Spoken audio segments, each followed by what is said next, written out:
You're lying on the table, and the man standing next to you is about to cut open your chest. You're already under anesthesia. You won't see his face. You won't remember the moment he walks into the room, masked, gloved, professional. But if you could see him, if you could hear his thoughts, you might recognize something in his voice. A tone you haven't heard in years. One you ignored back then. One you forgot. He hasn't forgotten. He remembers your voice. Not as it is now, but how it sounded in a hallway, in a classroom, in moments you've long buried. Words you said casually, cruelly, loudly enough that others laughed at him.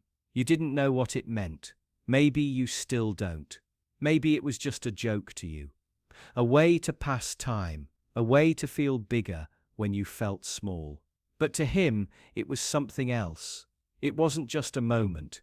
It was a year, a pattern, a bruise that never healed because no one saw it but him. And now he's standing over your unconscious body, holding a scalpel. He's a surgeon now, educated, skilled, respected. He worked harder than most, not because he wanted to be great, but because he needed to be untouchable. He built his life on precision, discipline, silence, and it led him here, to this room, to this table, to you. You didn't plan for this. You didn't know the kid you pushed, the one you mocked for being awkward, for being quiet, for being different, would be the person whose hands your life now depends on. And he didn't plan it, either. He didn't become a surgeon to find you. But now that you're here, lying helpless, everything feels still. For the first time in years, the power is his. Not in a violent way, not in revenge. This isn't a story about vengeance. This is something quieter, stranger, more uncomfortable. Because nothing is going to happen. He's going to do the surgery perfectly. He's going to save your life. You'll wake up and never know who held the knife. You'll go home and never realize whose hands you trusted. But he'll know, and that knowledge will stay with him. Not because he wanted to hurt you, but because he could have. And didn't. He'll think about it often. Not with pride, but with something harder to define. A kind of weight. A silence that doesn't leave. He'll remember how easy it would have been to make a mistake, to hesitate, to allow something small to go unnoticed. You wouldn't have suffered. You just wouldn't have woken up, and no one would have known why. But he didn't, because that's not who he is. Even after everything, even after years of carrying what you gave him, even now, with all the power, all the control, he didn't become what you were. And maybe that's the part you'll never understand. You'll go on living, never realizing how close you came to something irreversible. You'll keep your memories of school intact, funny, light, harmless. The past won't haunt you because it never cut you. It only bounced off, but for him, it carved a path. Not one of bitterness, but of cold understanding. The kind that shapes who someone becomes. The kind that teaches them how deeply cruelty can sink, how long it stays, how it doesn't need to be remembered by both people to be real. And now he knows something about you that you'll never know about him. He knows what you're like when you're defenseless. He's seen the part of you no one else sees. The vulnerability, the silence, the complete dependence. And he held it carefully. Not because you deserved it, but because he did. You'll never see his face, never thank him, never remember what he did. But he'll remember what you didn't do. Back when it would have mattered, back when kindness would have been easy. And maybe that's the part that hurts the most. Not what you did, but what you didn't. And now, as you live with a healed body, he lives with a memory, a quiet one, a memory of choosing mercy when he didn't have to, a memory of saving someone who once made him feel worthless. And you'll never know how close you came to learning what it feels like when power reverses, when the person you hurt has the final say, but he knows, and that's enough. Would you let someone die if it meant avoiding public humiliation? Not violence, not cruelty, just embarrassment.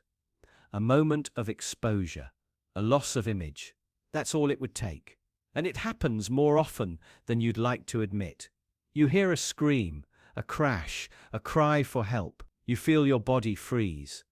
Eyes start turning, and you think, what if you move and everyone sees you? What if you're wrong? What if you overreact? What if people laugh? So you wait. Someone else will help, you tell yourself. Someone more confident. Someone less afraid of looking foolish. The longer you hesitate, the harder it becomes to act. Every second, your fear shifts. It's no longer about the person in danger. It's about what it will cost you, socially, to be the one who tries. You become afraid not of the outcome, but of attention, judgment, rejection. You convince yourself that the risk is too high. The spreading might make things worse. The intervening might escalate the situation. But that's not really why you're holding back. Not entirely. The real reason is smaller, simpler, quieter. You don't want to look stupid. That's all it takes. The fear of being wrong. The fear of being stared at. The fear of becoming the center of an uncomfortable moment. You would rather blend in, fade back, let the moment pass. And so you do nothing, but you watch. And that's the part that stays with you. The watching. You don't turn away. You can't. You keep looking, waiting for someone else to take the risk. You couldn't. Sometimes they do. Sometimes they don't. But the moment is already over. You were there. You were close. You could have helped. You didn't. Later, you justify it. You didn't understand what was happening. It wasn't clear. It wasn't your place. You didn't want to cause a scene. But deep down, you know the truth. You were afraid. Not for your life, not for your safety, for your dignity. You feared shame more than harm. And that fear runs deep. It's not weakness. It's conditioning. Your whole life, you've been trained to avoid public error, to avoid drawing attention, unless it's certain to be praise. Every awkward silence, every raised eyebrow, every stifled laugh, those are the punishments you've learned to dread. And they work. They keep you quiet, still, passive. Even when someone is dying, you think this is rare, extreme, unthinkable. But it isn't. It happens all the time. People collapse on sidewalks and no one moves. Cries echo through apartment walls and no one calls. A person chokes in a crowded room and others freeze, waiting. The bystander effect, you call it. But that's not quite right. It's not just about diffusion of responsibility. It's about image. You hesitate because you imagine what it would feel like to act and be wrong. You picture the eyes, the smirks, the comments afterward. That's what paralyzes you. Not the event, not the risk, the social cost of error. It sounds irrational, but it isn't. It's built into you. Being embarrassed, being rejected by the group, used to mean danger, isolation, exile. For most of human history, losing your standing in the group meant death. So your body reacts now the way it always has. Shame feels like survival, even if it means letting someone else die. What does that say about you? Not that you're evil, not that you're careless, but that you're human. And that being human means sometimes letting morality bend under the pressure of social fear. You'd never say the words out loud. You'd never admit it, even to yourself. But your silence speaks for you. And it's not just life or death moments. It's everywhere. Someone is bullied and you say nothing. Someone is harassed and you look away. Someone is mocked and you laugh along, just enough to disappear into the group. Not because you agree, but because you're afraid. Afraid of becoming the next target. Afraid of being alone. You'd rather let the cruelty continue than risk your position. You think of yourself as kind. You believe you do the right thing, But your fear of humiliation is stronger than your conviction. And when those two forces collide, the fear usually wins. You hope you'd act differently next time.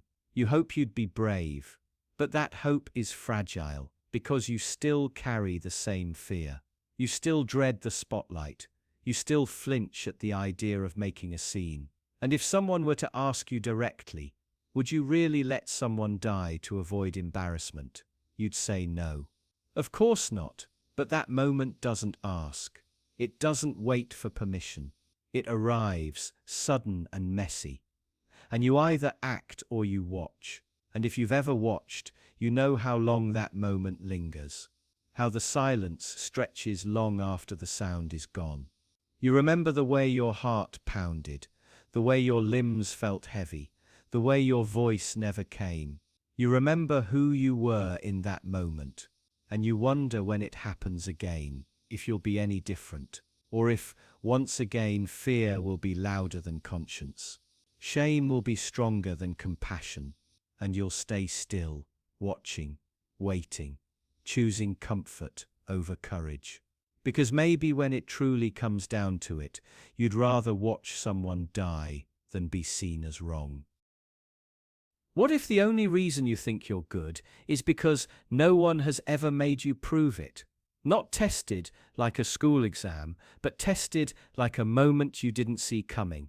A moment where the stakes are real, where the cost of doing the right thing isn't hypothetical, where there's no time to think, no applause to follow, and no one watching. It's easy to feel kind when you're not angry. Easy to feel forgiving when no one's betrayed you. Easy to believe you'd be brave when you've never stood at the edge of fear. You tell yourself you're a good person because you mean well, because you haven't done harm, because, given the choice, you believe you'd do the right thing. But what if that belief is unearned?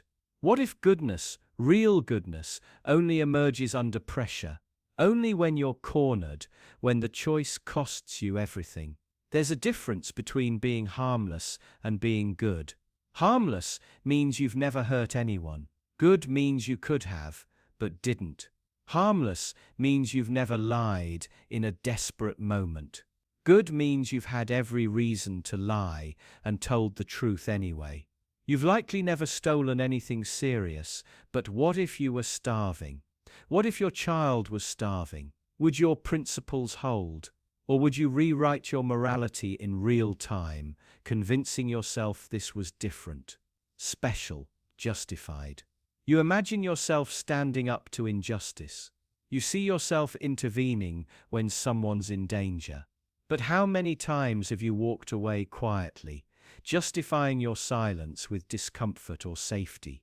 How many times have you looked away simply because looking was easier? You admire heroes, but admiration isn't understanding. You picture courage as a feeling, but courage is what you do when you're terrified. When your body is shaking and your voice is gone and the safest option is to run, you might think you're loyal. But what if someone you love does something wrong? Would you still protect them? Would you defend them in public, even while knowing they've crossed a line? Would your loyalty bend toward truth or toward comfort? People say character is who you are when no one's watching. But that's not the real test. The real test is who you are when everything inside you wants to do the wrong thing. When you feel cornered, wronged, desperate, and you still choose restraint. That's when morality becomes real. You've probably never had to betray someone to save yourself. Never had to sacrifice one life for another. Never been forced to choose between two people you care about. So you don't actually know what kind of person you are under pressure. You just hope. And hope is easy when life is safe. When you've never been betrayed, never been abandoned, never been truly afraid. But what happens when the test finally comes? When life corners you and says, prove it. Will you recognize yourself afterward? You think you're good because your circumstances have never demanded anything else. But what if all your goodness is just the absence of temptation? What if you've never done harm, simply because you've never had the power to. Ask yourself this: if someone handed you total freedom, no consequences, no punishment, no memory, what would you do with it? Would your values still matter, or would your shadow finally speak? You might believe in fairness, but what if the unfair choice benefits you? You might believe in honesty, but what if a lie could save your reputation? You might believe in compassion, but what if cruelty gets results? You've never faced those choices. Not really. And that's why you still believe you're good, because your beliefs have never been threatened, because your boundaries have never been tested, because you've never been desperate enough to become someone else. But the truth is, no one knows who they are until they've had something to lose, until they've felt the panic of consequences, the weight of shame, the pull of easy cruelty, until they've been offered the chance to do wrong and said no. You want to believe you'd pass the test, that your morals are steel, not paper. But there's a quiet, private part of you that wonders, a small, still doubt that creeps in at night. What if you failed? What if, under the right pressure, you'd do the thing you swore you never would? And maybe that's the most honest thing about you. Not your certainty, but your doubt. Not your self-image, but your fear of who you might become. Because until you're tested, your morality is just a story, and you are the narrator, not the proof. And maybe the reason you fear the test is because part of you suspects you wouldn't survive it unchanged. Would you let someone else's child die to save your dog? Not in theory, not as a hypothetical, but in a real moment, raw, immediate, irreversible. You're standing there, watching it unfold. A fire, a rushing river, a fast-moving car. On one side, your dog, frantic, whimpering, looking for you. On the other side, a child, a stranger, someone else's daughter, maybe 4 or 5 years old. You can only reach one in time, and your body already knows what it wants to do. You don't weigh it like a math problem. You don't pause to consider whose life holds more value. You just move. Toward the dog, toward the creature who sleeps in your bed, who meets you at the door, who trusts you completely. You move toward love, and in doing so, you leave the child behind. Later, you'll tell yourself it wasn't a choice, that it was instinct, that there wasn't enough time. But the truth is, there was time to feel the pull, and the pull took you to the one who is yours. And maybe that's the real truth you don't want to see. You'd never admit it out loud. You'd say it's different. You'd say if you had time to think, you would have done the right thing. You'd call it a fluke. But that's not what this is. This isn't about speed or panic or confusion.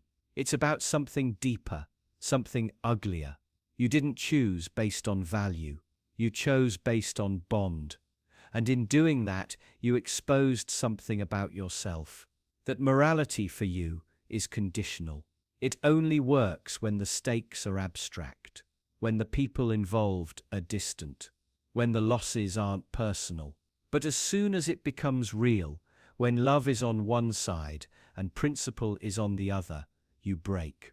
But what does that say about all the other choices you make? You think of yourself as a good person, someone who would protect the innocent, someone who values life. But in that moment, you didn't. You didn't protect the most vulnerable person. You didn't act on some universal code of decency. You protected what was yours. That child had a family, a name, a history. Maybe they were someone else's whole world, just like your dog is yours. You tell yourself it's different, that children are people and pets are not. But when it mattered most, your heart didn't care about categories. It cared about connection. And you know this isn't the only time something like this has happened. You've seen suffering. You've heard cries for help. You've watched stories unfold on screens, floods, bombs, hunger, death. You've watched other people's children vanish into silence, and you changed the channel. You scrolled past. You told yourself you cared, but you didn't move, because they weren't yours. You donated once. You posted something. You told yourself it was enough. But if it had been your child, your family, your home, you would have moved mountains. You would have done anything. The truth is, you are capable of great sacrifice, but only for what you already love. And maybe love isn't a virtue, after all. Maybe it's just a form of tribalism you've softened with language. You think loving your own makes you a better person. But what if it just makes you more selective with your empathy? What if love doesn't widen your morality, but narrows it? You imagine switching the roles. Imagine it's your child now and someone else's dog.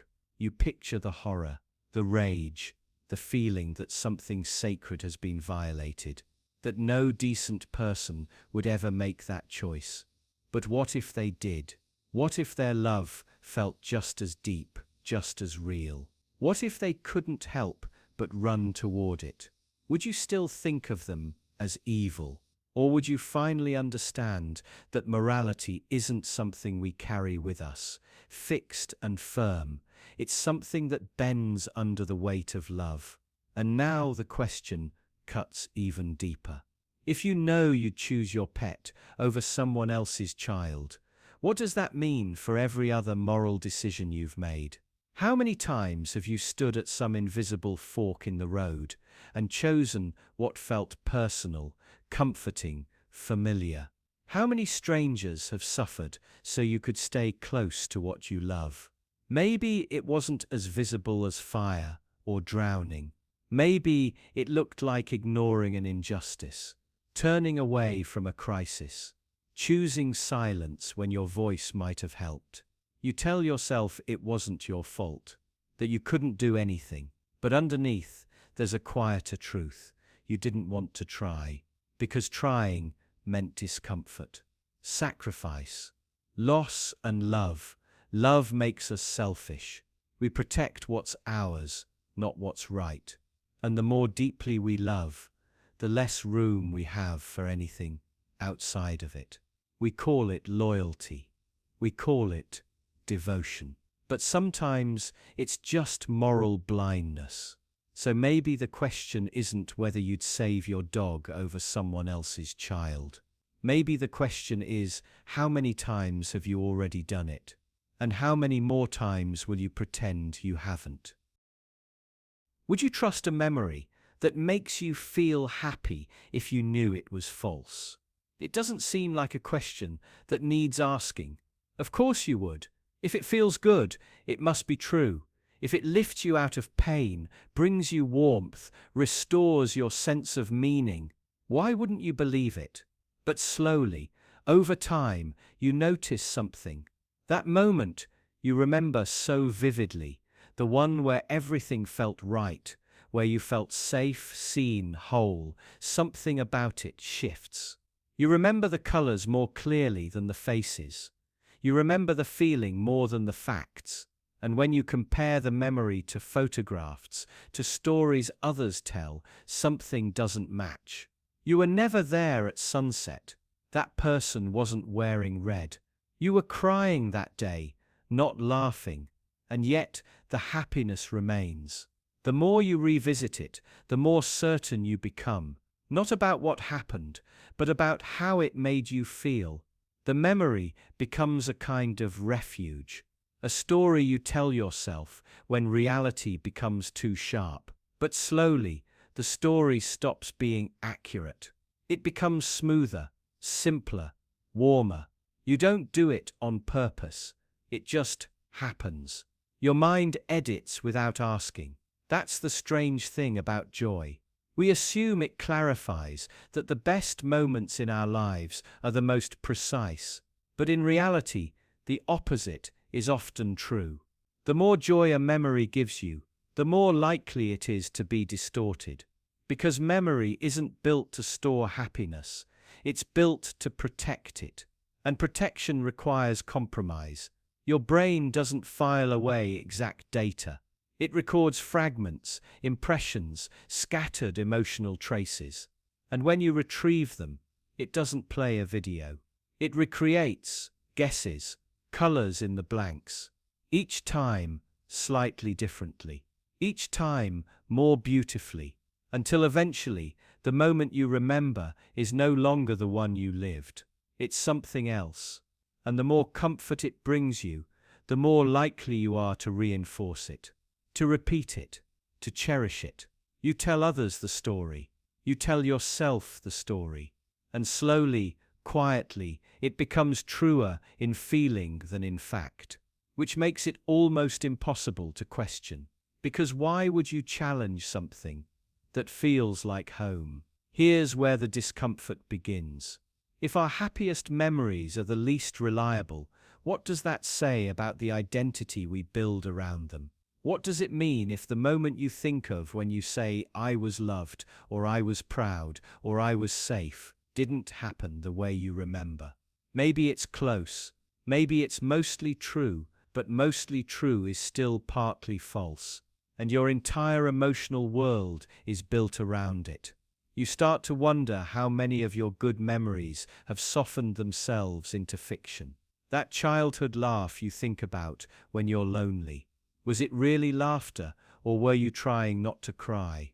That conversation that made you feel understood, did they actually say those words, or did you just wish they had? Every time you return to a memory, you're editing it. You can't help it. That's how memory works. It's not a vault, it's a workspace. Every visit is a revision. Every act of remembering is also an act of forgetting. And the stronger the feeling, the more intense the distortion.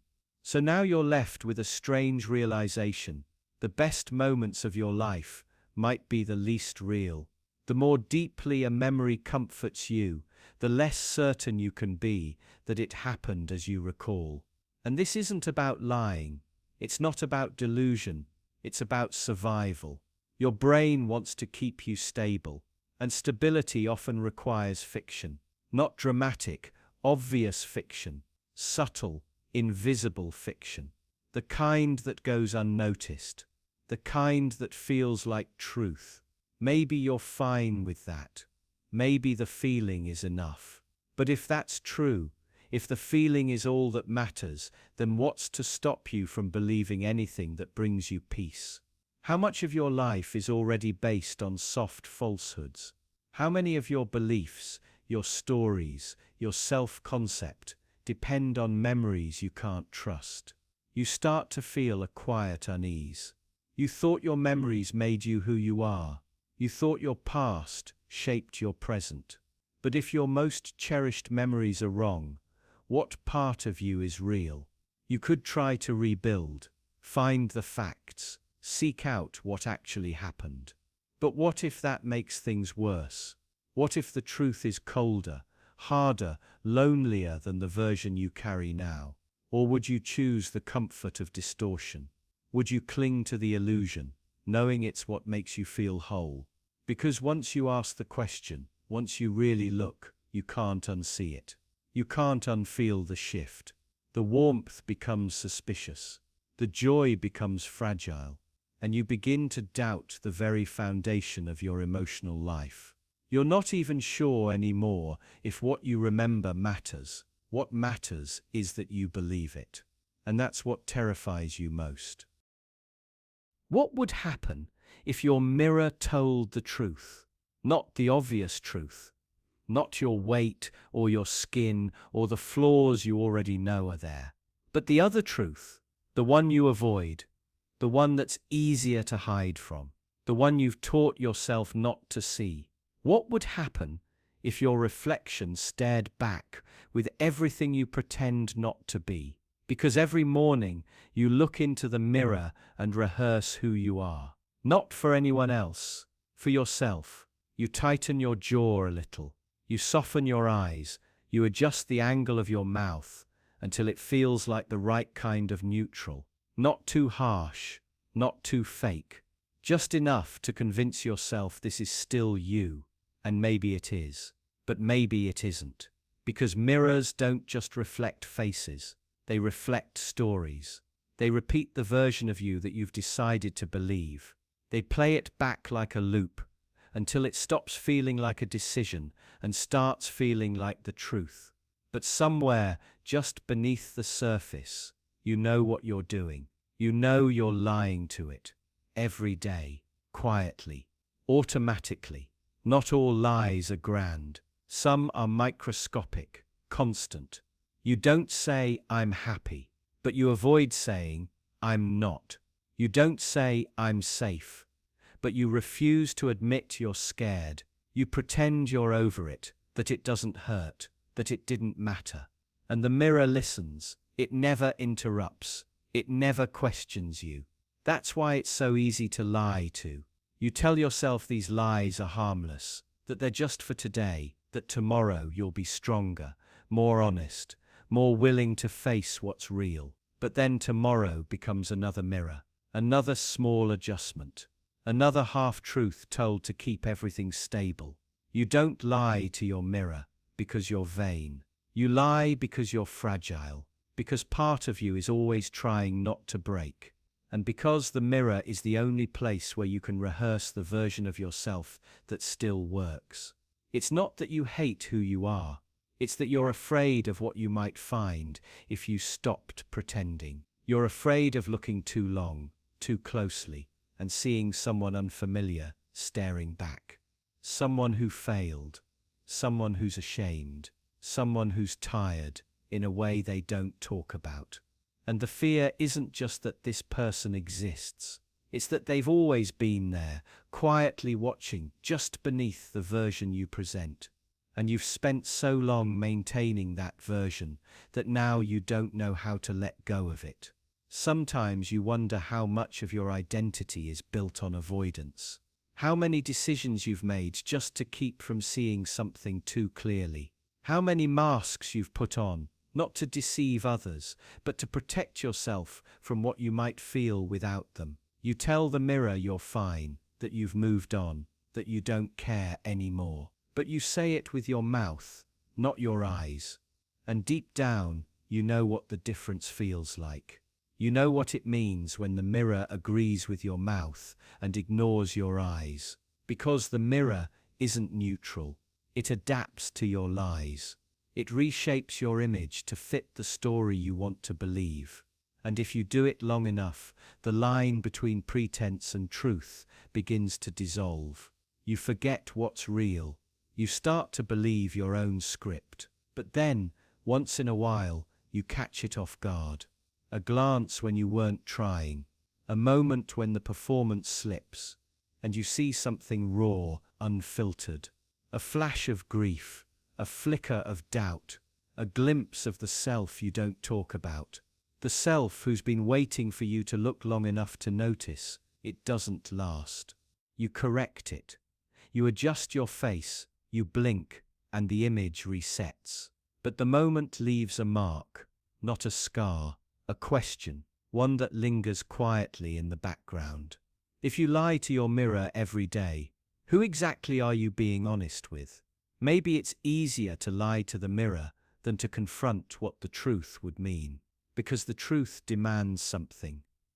Change, action, grief, and lies demand nothing but repetition. They ask only that you keep looking just long enough to smooth the edges and then move on, so you do. Again and again. You trust the mirror, not because it shows you the truth, but because it never forces you to see what you're not ready for. It lets you avoid. It lets you rehearse. It lets you believe that the face you've constructed is still yours.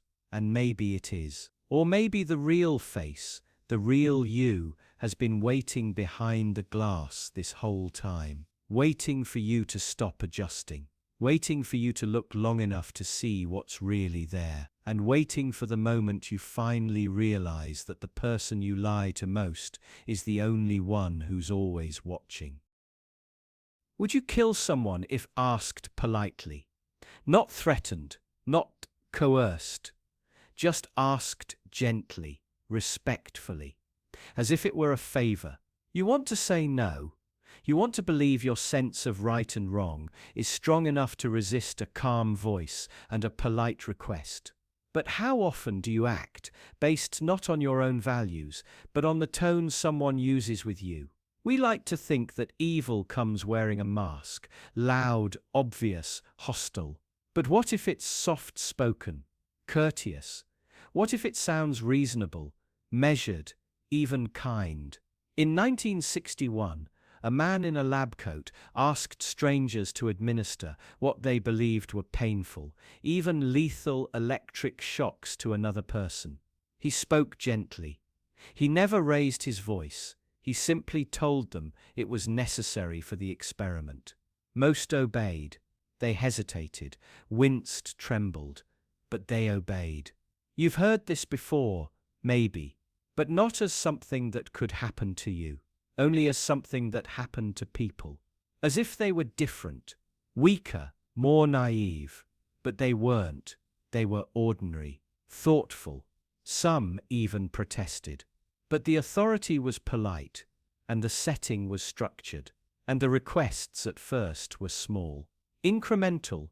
By the time the command felt outrageous, the participants had already obeyed too much to turn back. What do you think you'd do? You might say you'd walk away, refuse, speak up. But are you sure? Or are you simply imagining yourself at the end of the sequence, at the moment of moral crisis, without recognizing how gradually that moment arrives? It doesn't begin with killing.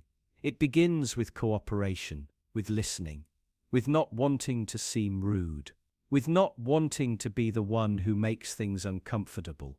That's how it starts. That's all it takes. And suddenly, the request to harm someone isn't shouted. It's murmured. It comes from someone in charge.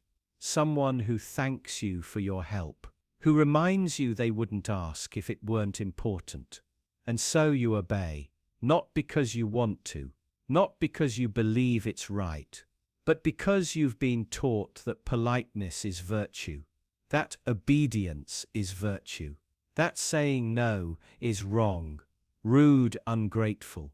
You realize how easily morality is bypassed when dressed in civility. How ethical resistance collapses, not under pressure, but under pleasantries. You don't want to disappoint. You don't want to be difficult. You want to be seen as helpful. And that's the terrifying part. You're not threatened. You're not forced. You're just asked, nicely. And you comply, because it doesn't feel like a crime. It feels like cooperation, like social grace, like the right thing to do. And every time you comply, it becomes harder to stop. You've already said yes. You've already participated. To stop now would be to admit guilt, to recognize your complicity. And so you keep going, quietly, politely, obediently. And all the while, the damage accumulates, the harm deepens. The line between you and the person who gives the orders fades, that you're just helping, that you're not responsible, that you're being respectful. You forget that respect can become complicity, that kindness can become a weapon, that politeness, when misused, is more dangerous than cruelty, because it's harder to see, harder to name, harder to resist. And now you start to feel it. The unease, the tension in your stomach, the quiet question rising inside you. How many of your actions have been dictated by politeness, not principle? How often have you agreed to things you didn't believe in, just because it was easier than saying no? How many times have you stayed silent while something wrong was happening, just to avoid confrontation? You begin to understand the trap. It doesn't take force to make people do terrible things, just the right tone, the right setting. A gentle request, framed as something reasonable. And if it's delivered by someone you trust or someone you fear disappointing, that's enough. You obey. You go along. You tell yourself it's not your fault.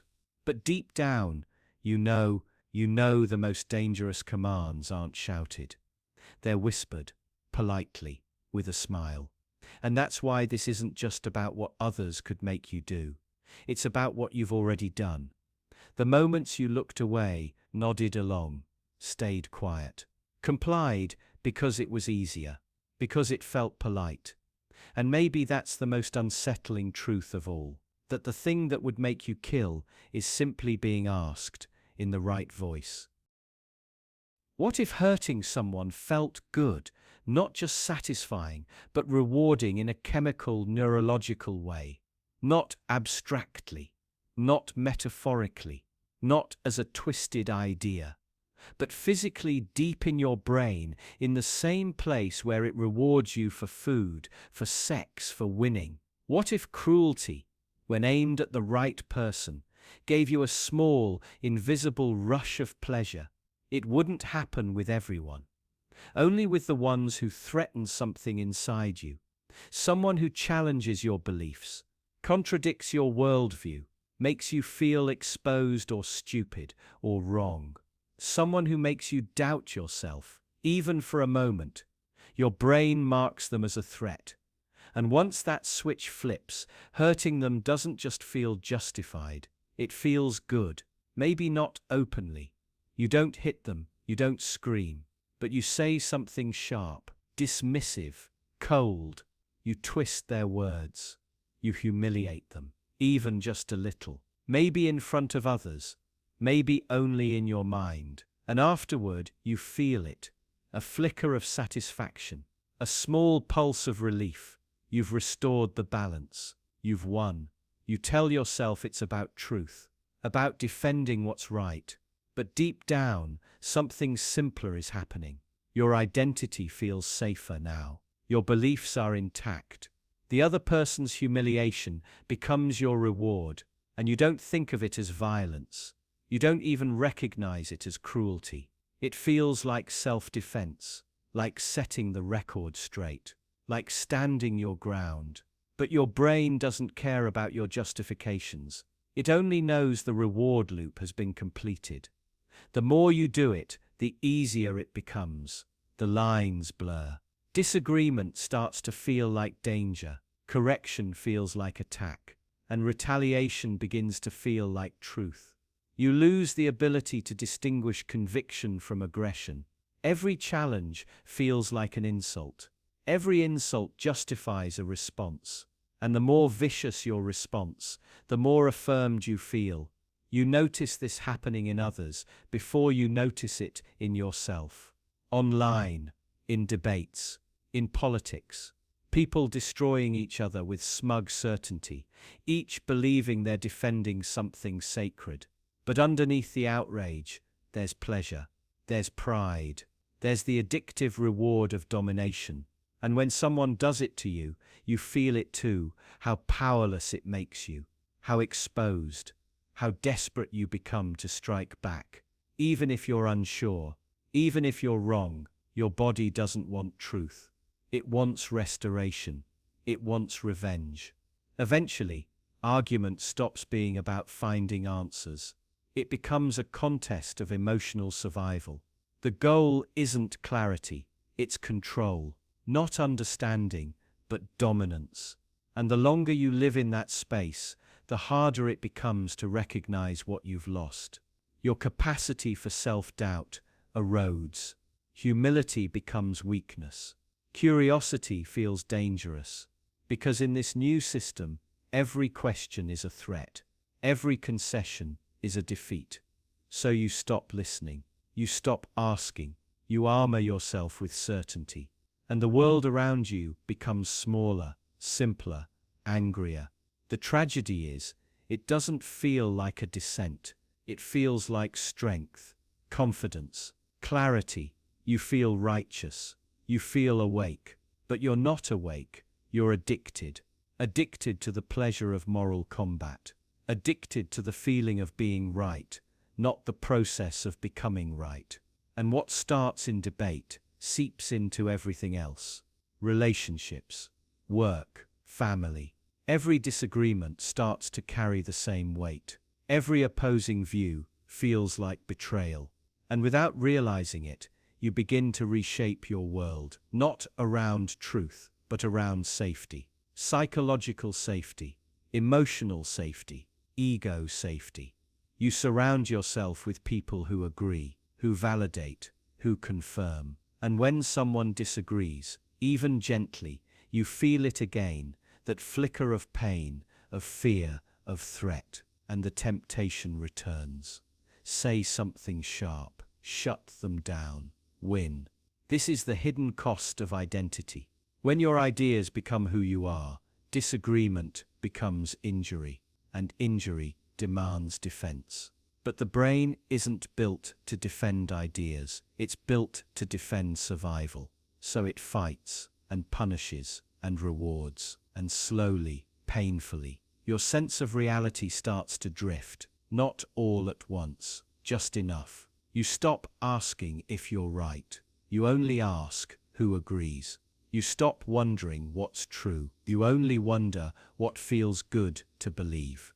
And the saddest part is, you don't notice it happening, because the more addicted you become, the more confident you feel, the less doubt you have, the more sure you are that you're the one who sees clearly, that others are the blind ones, the corrupt ones, the dangerous ones.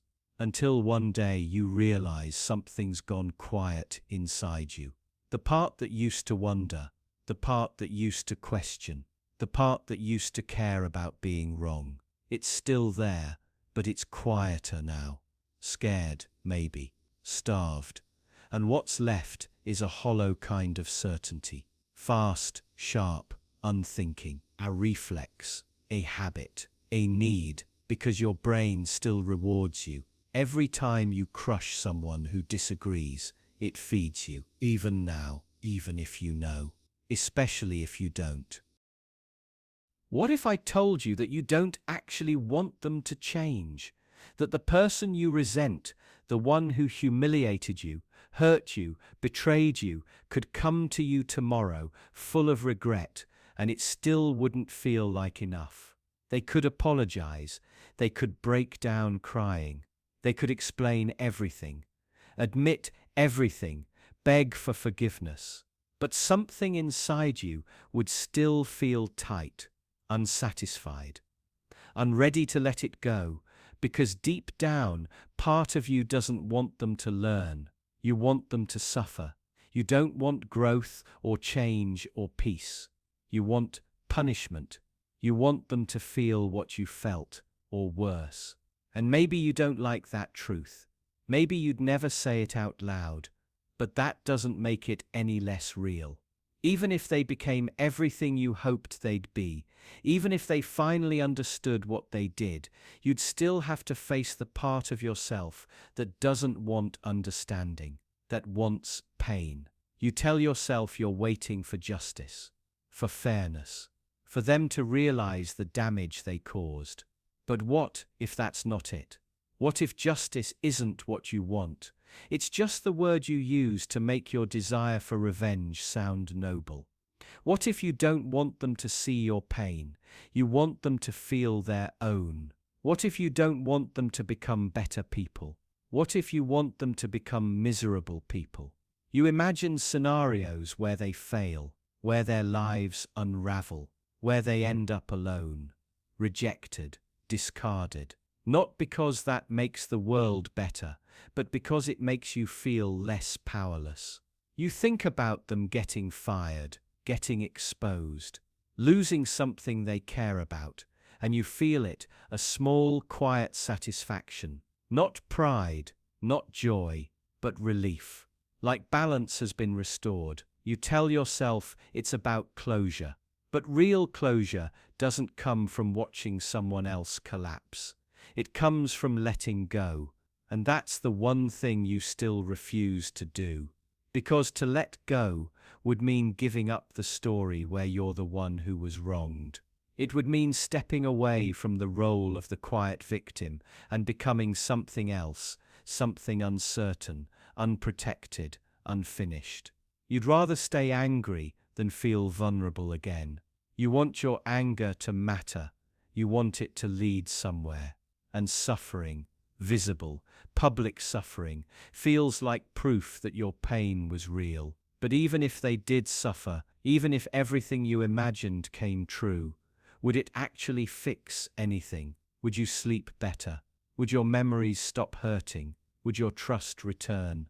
Or would you still be stuck in the same place, haunted by the same wounds, only now with someone else's pain added on top? And what if they never suffer? What if they succeed, thrive, live long and happy lives, untouched by the pain they caused? What does that do to you? Do you carry your anger forever, feeding it each time you see them smile? Do you convince yourself they're faking, that karma is just delayed, that someday they'll get what's coming? Or do you start to feel something darker, not just resentment, but bitterness? A bitterness that eats away at your ability to enjoy anything, because you're still measuring justice by how much someone else is punished. That bitterness doesn't just poison your view of them, it changes you, quietly, permanently. You start to view forgiveness as weakness, healing as surrender. You stop growing because you've made their pain the condition for your peace. You tie your healing to a moment that may never come,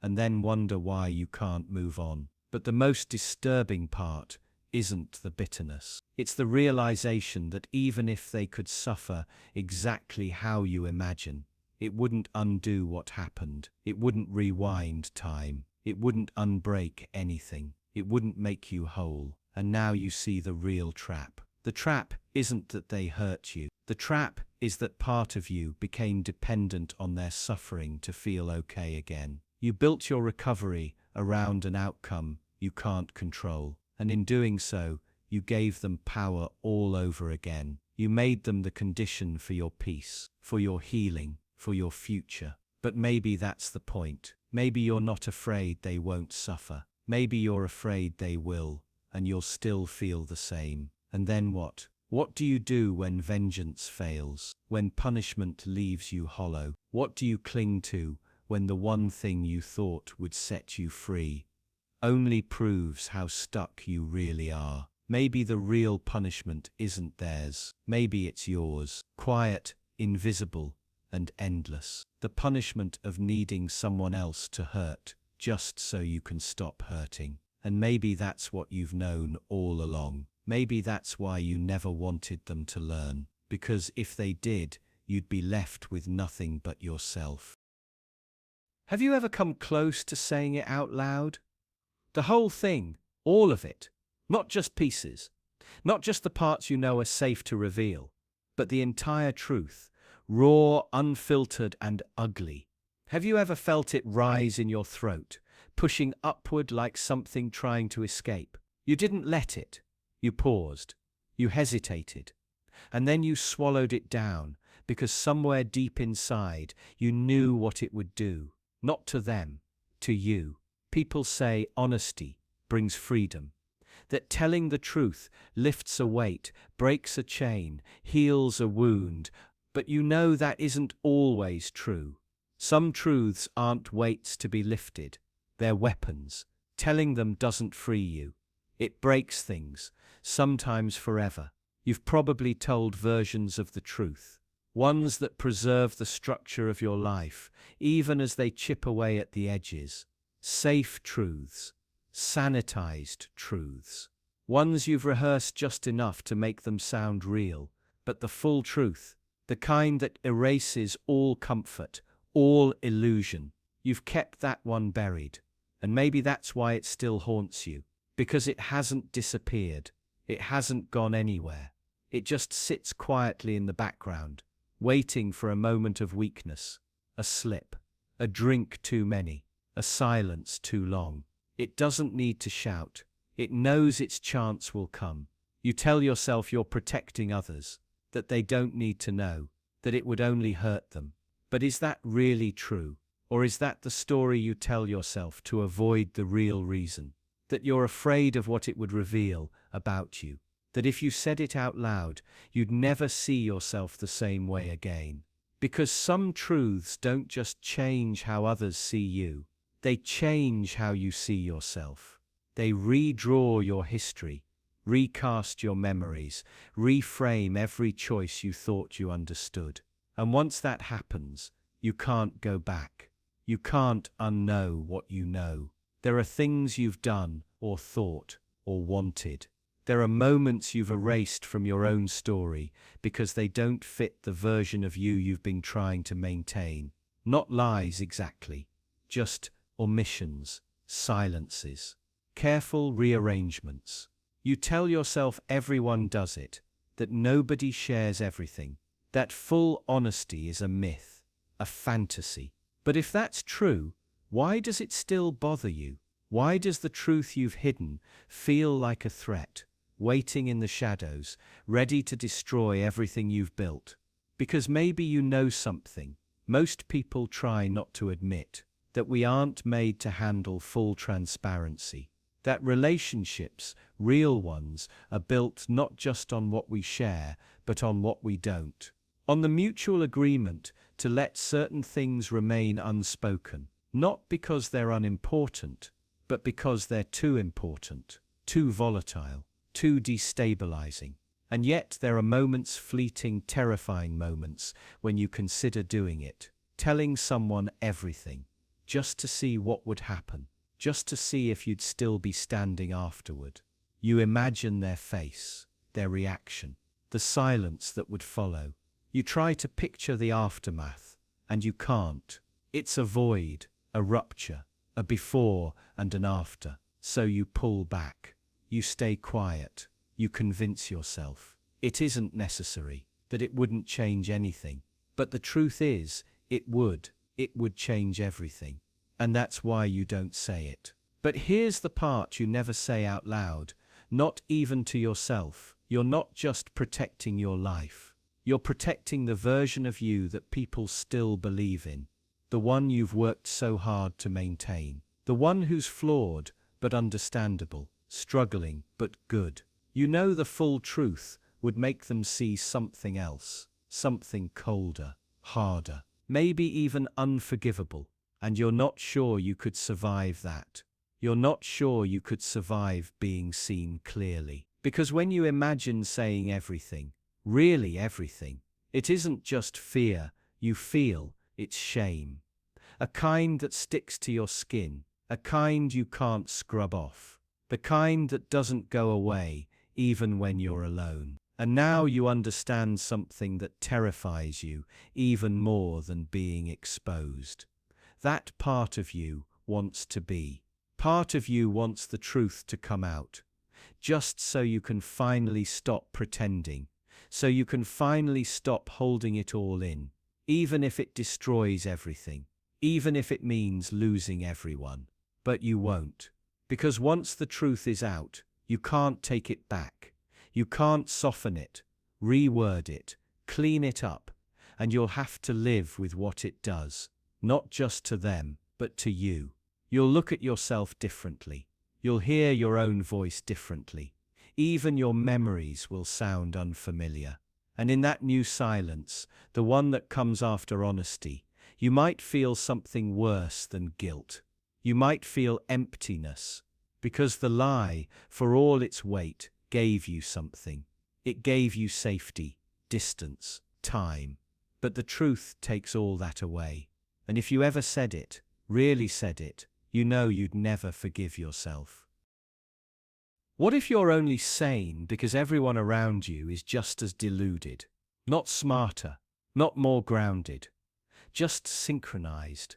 Imagine you believed something that no one else did. Not something wild or obviously false, just different. You see patterns in behavior, in how people speak to you. You notice small shifts in tone, posture, phrasing.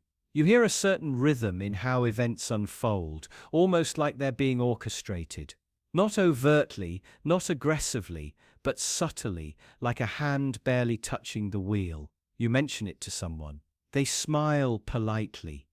Tell you you're overthinking, that it's nothing, but it doesn't feel like nothing. It feels like there's something underneath, something shared that everyone refuses to acknowledge. Now you start to wonder, what happens if everyone around you sees something false, but they all see it together? Would you even know it was false? If their view of reality agrees with each other, but not with yours, are you wrong or just alone? We often treat sanity as a fixed point, a thing you have or don't, but it's not. It's an agreement, a consensus, a negotiation between your mind and everyone else's. If enough people tell you you're crazy, you'll start to believe them. If enough people validate your thoughts, they become facts.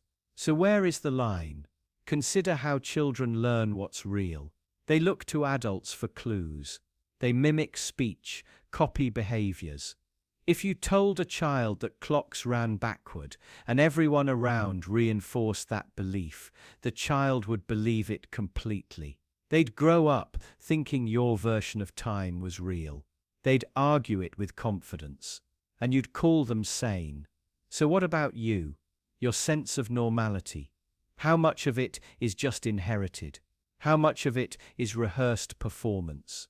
You follow routines, speak the way others do, nod in the right places, laugh at the right times. But who taught you those rules? Who decided they were right? You didn't. You copied what you saw.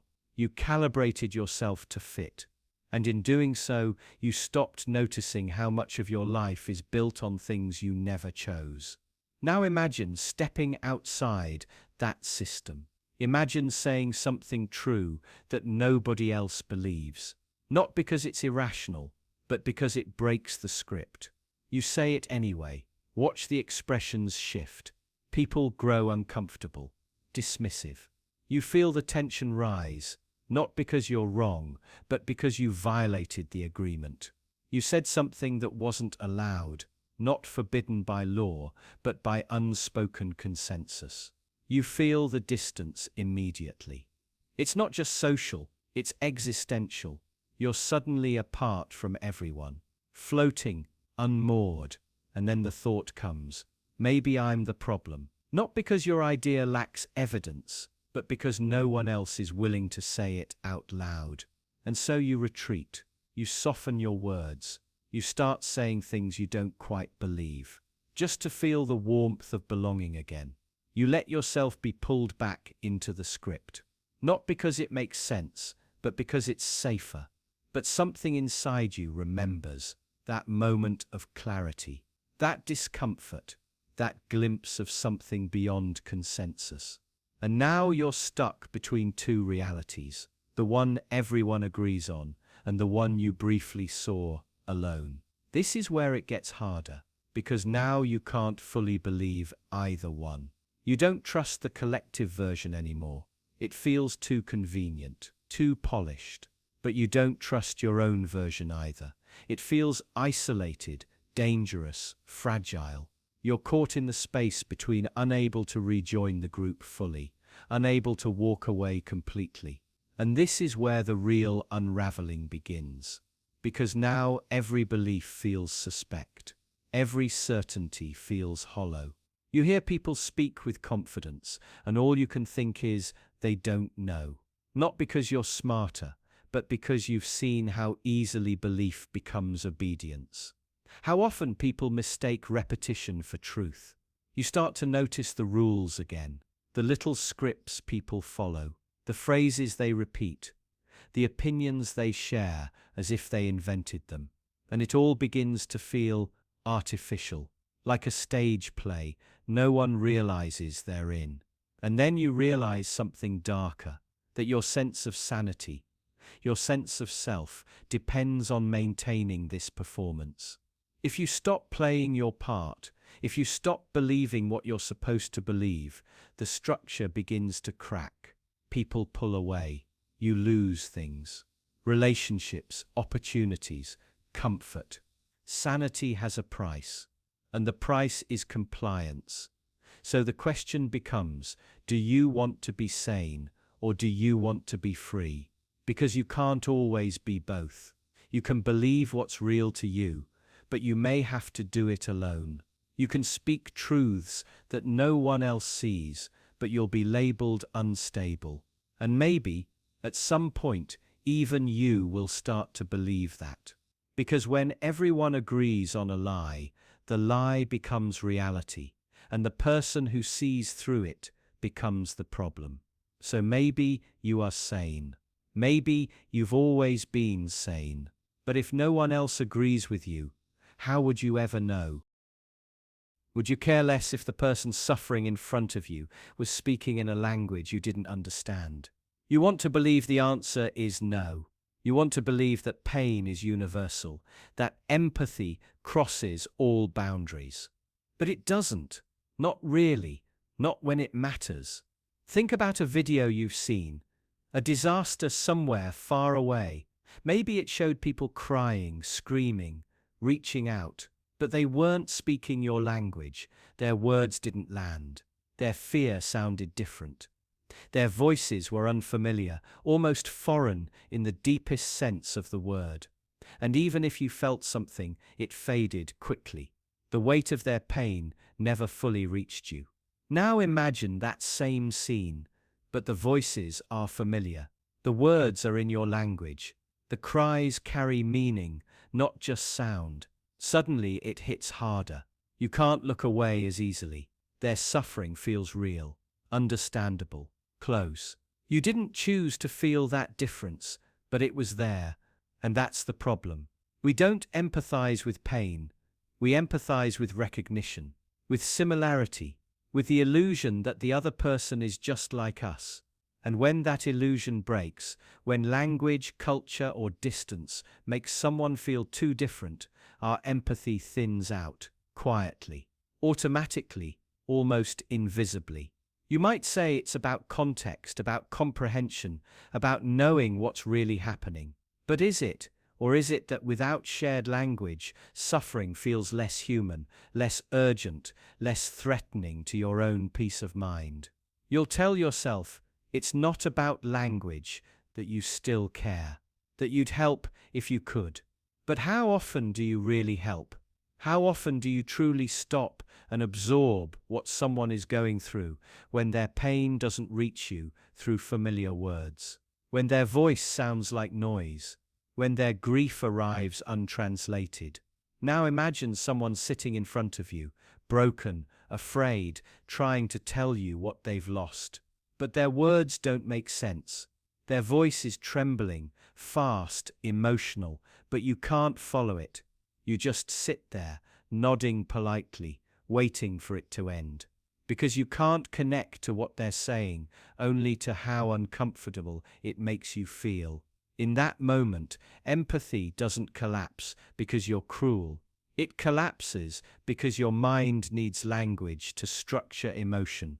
Without it, the pain becomes formless, easier to ignore. This isn't about cruelty, it's about limitations. We want to believe we're capable of caring universally, equally, but we aren't. We care more when the person looks like us, sounds like us, speaks like us. Empathy isn't evenly distributed. It follows patterns, familiarity, comfort, self-protection. And then it gets worse, because the absence of language doesn't just make it harder to empathize, it makes it easier to judge, to dismiss, to dehumanize. If someone screams in words you don't understand, you don't hear fear, you hear aggression. If someone begs in a language you've never learned, you don't hear desperation, you hear noise. Their pain becomes alien. And the more alien it feels, the more justified you become in distancing yourself from it. Now think about how systems work. News, politics, justice. Whose pain gets translated? Whose grief gets subtitled? Whose suffering is made legible to you? And whose is left silent? You don't control these systems, but you live inside them. And slowly, quietly, you absorb the hierarchy they create. Not just whose stories get told, but whose pain is made intelligible, and whose is not. Eventually, you stop noticing. You read the stories that are easy to read. You hear the voices that are easy to understand. And without realizing it, you begin to think of those other voices, those untranslated, distant cries, as less real, less urgent, less human. You still say you care, but the weight of your care shifts. It moves away from the voiceless and toward the familiar, and you don't even feel it happening. But it is happening. Every day, you make tiny decisions about where your empathy flows, who gets your attention, who feels real, who matters, and most of those decisions are shaped not by morality, but by language, by recognition, by whether someone's pain sounds enough like your own. And here's the final fracture. Even if you try to resist this, try to care, try to listen, it only goes so far. Because language doesn't just carry words, it carries identity, culture, power. When someone speaks a language you don't understand, they don't just feel different, they feel opaque. And in that opacity, something shuts down. Not completely, but enough. You might still help, but something inside you stays distant, self-contained, protected.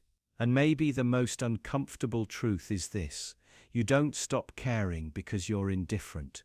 You stop caring because you can't hear them. And you never noticed how quiet they became. How do you protect yourself from something that doesn't look like a threat? Not when it's hidden, not when it's disguised, but when it's smiling. A kind face lowers your guard. You don't think about it. It just happens. The eyes soften, your breathing steadies. You assume safety. You assume trust. You assume this person means well, because everything in their face tells you they do. But kindness, as seen in the face, is just another pattern your brain has learned to recognize. It doesn't come with a guarantee. It doesn't carry proof. It just triggers something old and deep inside you. A pattern that used to help your ancestors survive. Because evolution didn't give you kindness detectors. It gave you pattern detectors. And patterns can be exploited. A kind face makes you look away from danger. Not because danger isn't there, but because your brain wants to believe it isn't. It tells you this person is safe. This person is like me. This person will not harm me. And so you don't ask questions. You don't check. You don't investigate. You relax. But evolution doesn't care about truth. It cares about survival. And sometimes survival means trusting someone you shouldn't, because trusting people often enough kept your ancestors alive, even if they got it wrong sometimes. Now imagine someone knows this, not just intuitively, but deliberately. Imagine someone understands that a kind face is like camouflage, that the right smile, the right eyes, the right softness in their expression can make people lower their weapons, psychological or literal, and they use it. They shape their face to appear warm. They rehearse the micro movements. They study how trust works. They learn exactly how to appear harmless, sympathetic, safe. Not because they are, but because they know it works. And you don't notice. Because you're not watching for intent. You're watching for signals. Signals your brain was trained to read long before you could understand what they meant. And so you let them in, into your space, into your confidence, into your decisions. And when harm comes, you're confused.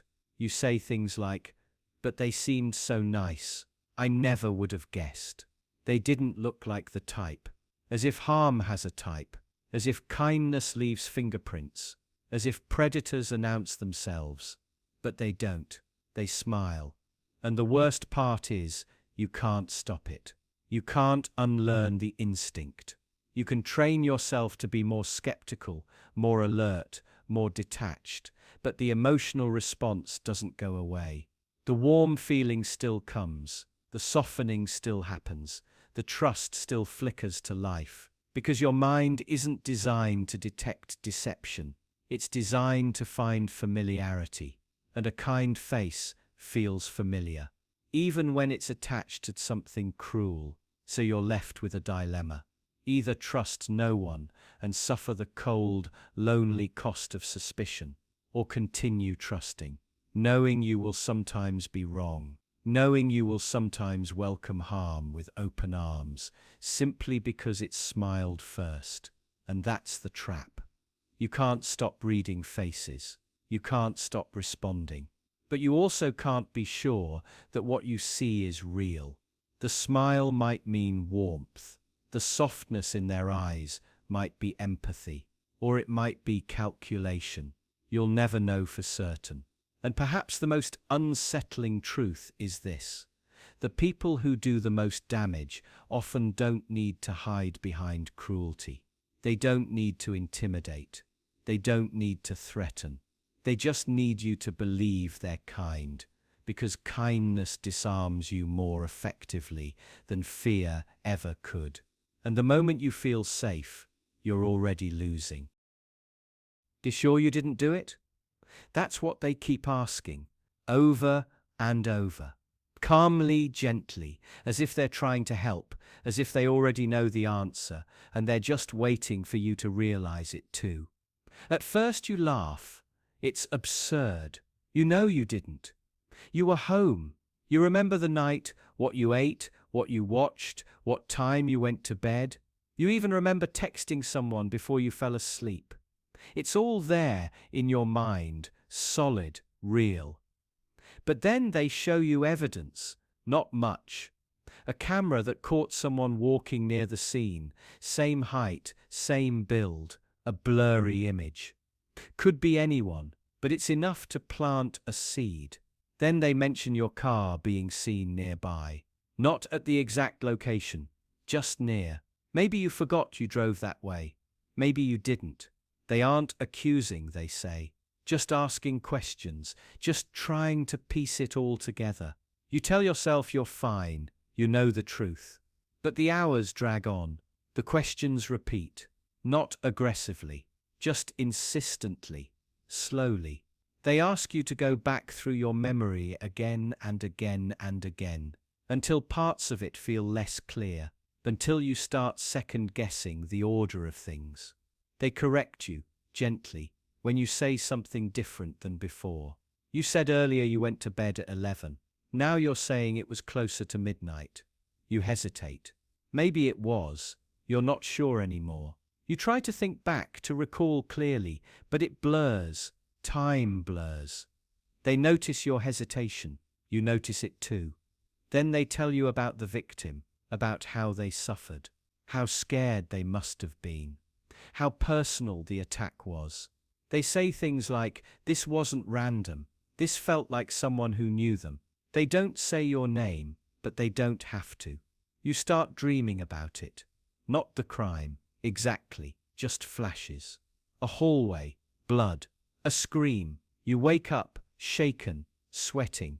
You tell yourself it's from the stress, that it's not real memory. Just imagination, triggered by fear. But you don't fully believe it. Not anymore. They show you more evidence. A fingerprint. It's partial, unclear, not definitive, but similar. They tell you it could be yours. That doesn't mean it is, but it might be. You ask how that's possible. You've never been there. You've never seen this person before. But they don't argue. They just say, are you sure? And now you're not. You tell yourself to stay grounded, to stay logical. But logic bends when it's under pressure. You start reviewing your own past, obsessively, looking for something, anything, that might explain the doubt. You check your texts, your emails, your photos from that day, trying to reassure yourself. But every message starts to feel rehearsed, too clean, too perfectly alibi-like, as if you planted them. You didn't, you know that. But the thought still comes. Then they bring in a psychologist, not to accuse you, just to talk, just to get your side. They say things like, sometimes people block things out, especially if they're ashamed, especially if it was impulsive, emotional. They ask about your stress levels, your relationships, your sleep, all under the guise of care, but their questions contain answers. Have you ever lost control before? Do you have trouble remembering things under pressure? Have you ever felt like someone else was in control of you? You say no, every time. But they say things like, that's okay. A lot of people don't realize it right away. And now you feel watched, from the inside. Every time you feel anger, even for a second, you wonder if it's proof. Every small lapse in memory, every moment of irritability, every forgotten detail becomes suspect. You start seeing yourself from the outside, analyzing every expression, every tone of voice, trying to detect guilt you don't believe exists. But the effort itself begins to feel like guilt. One day, you catch yourself thinking, what if I did, just for a second? And in that second, everything changes. You're not defending your innocence anymore. You're defending your belief in your own mind. You're defending your right to trust yourself. But trust erodes fast. You question your memory, your intentions, your self-image. You begin to fear yourself, not because you remember the crime, but because you don't. Because you can't prove you didn't. Because what you believe starts to feel like a story you're telling yourself. And you start to feel different. Quietly, subtly different. Like someone who might be hiding something, not from others, from themselves. The interrogation stops eventually. The evidence isn't enough. They let you go. They say you're not a suspect anymore. But they don't say you're innocent. And neither do you. Because now you lie awake at night, reviewing every second of that day. Not to prove your innocence, but to search for the moment you might have broken. The moment you became capable of something you can't remember. And you don't find it. Which somehow makes it worse. Why do most apologies feel hollow? Not because the words are wrong, or the timing is off, or the person didn't mean it, but because beneath the surface, something doesn't add up, something feels missing. You hear the apology, but you don't feel the remorse. It feels like a performance, a calculated move, a shield, not a confession. You start to wonder what the apology is really for. Is it regret for the action or fear of the consequences? Are they sorry they hurt you, or just sorry they got caught? Most people don't apologize to cleanse their conscience. They apologize to escape discomfort. They say sorry when the silence grows tense, when the backlash becomes visible, when forgiveness becomes the only way forward. The apology isn't a doorway into guilt. It's a plea for relief, and relief doesn't always come from being better. Sometimes it comes from being believed. As long as they can convince you they feel bad, they don't actually have to. They just need you to stop being angry. They just need the tension to go away. And so the words come out. I'm sorry. I didn't mean to. It won't happen again. But underneath, nothing has changed. The apology is just fear, dressed up in the language of regret. It's not about the damage done. It's about the consequences now looming. What's worse is how subtle it can be. Even the apologizer might not realize it. They might believe they're being sincere. But sincerity isn't about what you say. It's about what you're willing to carry. If the apology is meant to end the discomfort, not own it, then it's not an apology at all. It's a transaction. You've seen it happen. Maybe you've done it yourself. Apologize not because you felt remorse, but because you felt cornered, trapped. You needed a way out, so you said what needed to be said. And for a moment, it worked. The tension eased, the conflict settled. But that wasn't redemption. That was relief, and relief is fleeting. Because once the consequences pass, so does the need to pretend. And slowly everything returns to how it was. The behavior doesn't change because it was never truly confronted. The words were just damage control. Sometimes the apology is a performance for others, but sometimes it's for yourself. You say sorry just enough to feel like a good person again. Just enough to rewrite the story in your own mind. Just enough to believe you're not the kind of person who would do what you just did. It becomes a way to maintain the illusion of morality without facing the truth beneath it. Because facing that truth would mean sitting with what you've done. Not just what happened, but why. What part of you allowed it? What need? What impulse? What justification made it feel acceptable? That kind of reflection is slow, brutal, and lonely. Most people skip it. They apologize instead. It's not always conscious. The mind has a way of protecting itself. It rewrites the narrative to reduce discomfort. It recasts your actions in a softer light. It whispers that your intentions were good, your pain understandable, your mistakes human. And in that reframing, the apology becomes hollow. Not because it lacks emotion, but because it lacks honesty. A real apology isn't a shield, it's a wound. It leaves you exposed, uncertain, vulnerable. It doesn't demand forgiveness. It doesn't seek closure. It just acknowledges harm, without excuses, without expectation. And that kind of apology is rare, because it comes at a cost. It requires ego death. It requires shame. It requires the willingness to be seen as wrong without defending yourself. But most people aren't looking to be seen. They're looking to be spared. Spared from judgment.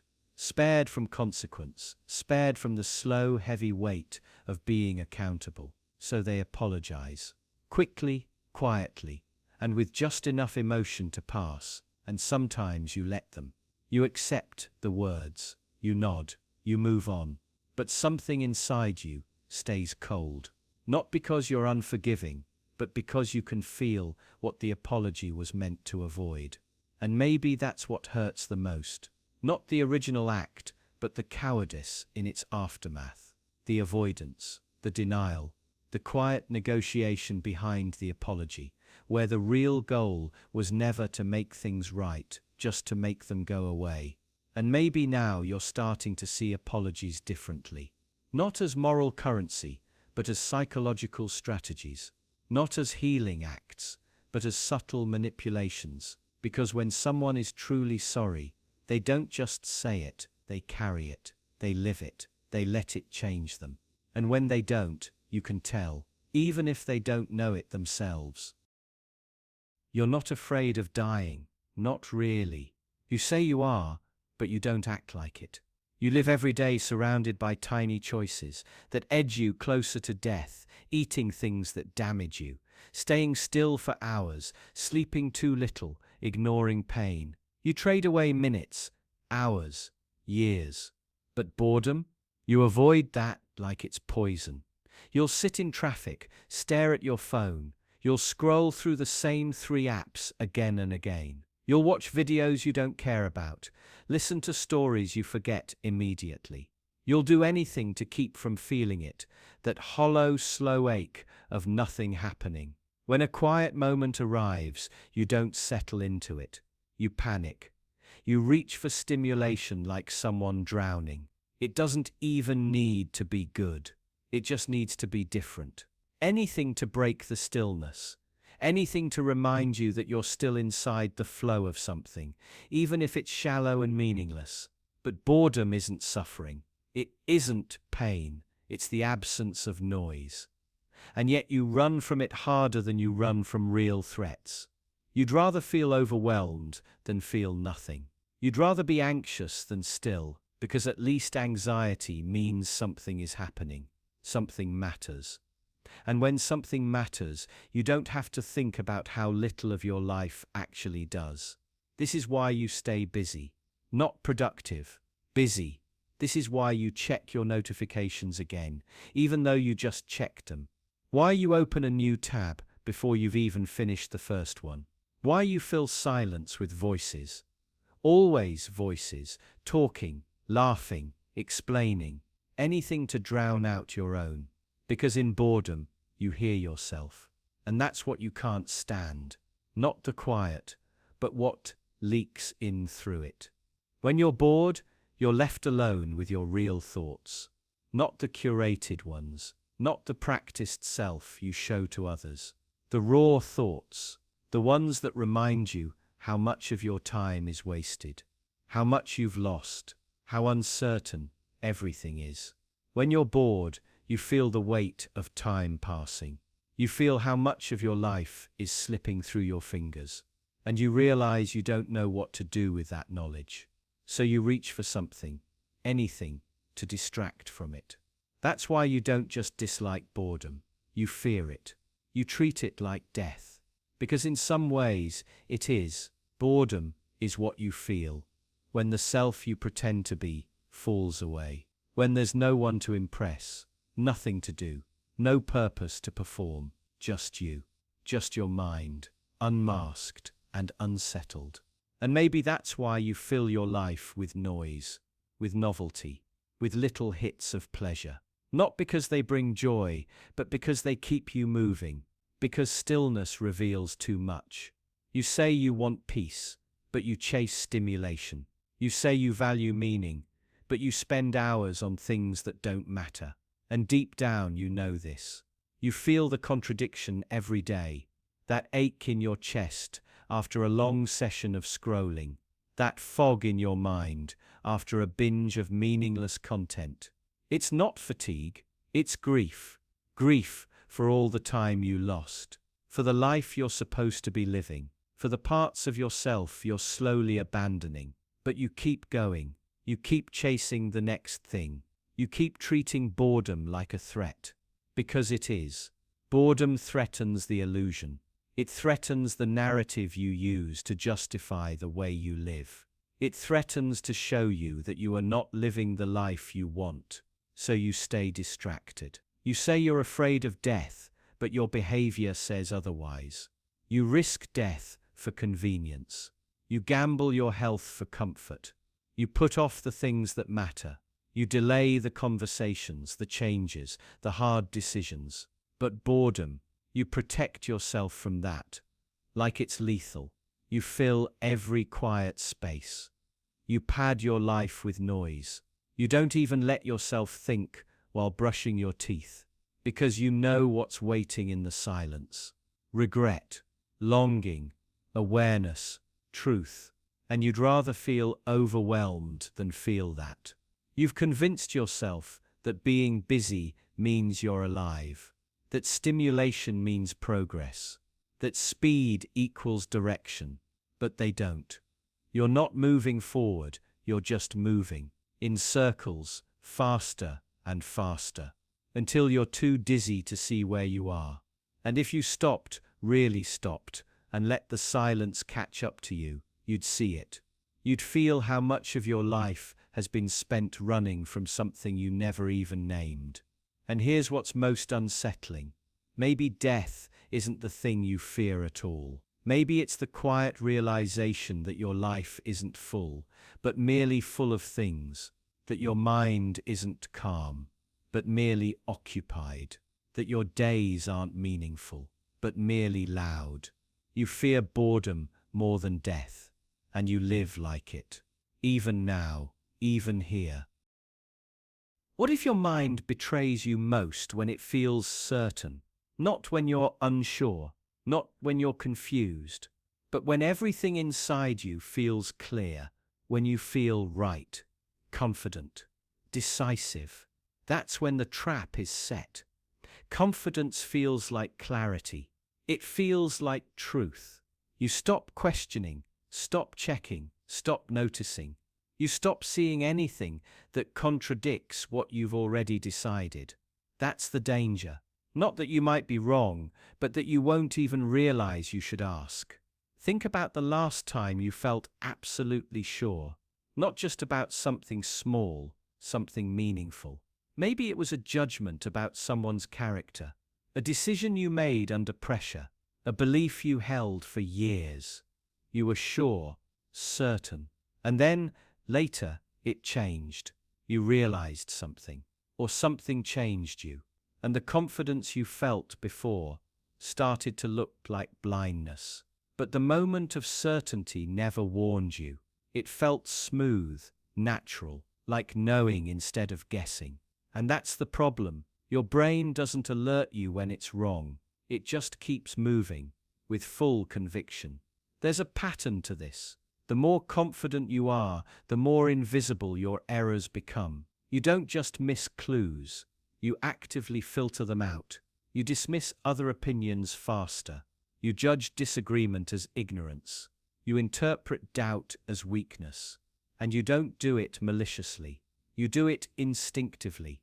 Automatically, when people talk about bias, they usually mean prejudice or favoritism. But bias lives deeper than that. It's not about opinions, it's about perception, what you notice, what you ignore, what you remember, what you forget. And when you're confident, your brain stops adjusting. It stops learning because it believes it has nothing left to learn. This is where mistakes grow, quietly, invisibly, because your confidence doesn't just close you off from other people. It closes you off from yourself, from reflection, from self-correction. And the more you succeed, the worse it gets. Confidence accumulates. It becomes habit. It becomes identity. You tell yourself you're decisive. You trust your gut. You lead with intuition. But you don't see how often that intuition misfires. You don't track the moments when your snap judgment was just projection, or fear, or desire. You only track the times it worked. And so you build a record in your mind, a story. You start to believe you're good at this. You trust yourself more. You question less. And that's when your decisions start to drift, subtly but consistently, away from truth. Because intuition isn't magic. It's memory, patterns, shortcuts, and it works well in familiar situations. But not in new ones. Not when stakes are high. Not when variables change. Not when your emotional investment is too deep. That's when your brain switches from noticing the world to protecting its model of the world. You don't see what's there, you see what fits. And if you've been rewarded for confidence before, it's even harder to stop. You get praised for it, promoted for it, followed for it. People look to you for certainty. And so your confidence becomes performative. You show it even when you feel doubt. You learn to hide hesitation. And eventually you stop feeling it. You forget that doubt is a skill, that second guessing is a strength, that changing your mind is a kind of intelligence. Instead, you internalize the opposite, that certainty equals competence, that confidence equals truth. But what if that's backwards? What if the moments you feel most certain are actually the moments you should slow down the most? What if the intensity of your conviction is a red flag, not a green light? What if the more right you feel, the more likely it is that you've already stopped thinking? And here's the worst part. Confidence doesn't just distort your own vision, it distorts how others see you. People trust confidence, they defer to it, they believe in it. Even when it's wrong, especially when it's wrong. And so your mistake spreads, quietly, unquestioned, reinforced by trust. And if the consequences don't arrive immediately, the cycle continues. The error becomes belief, the belief becomes certainty, and the certainty becomes culture. A shared delusion, strengthened every time someone else nods, instead of pushing back.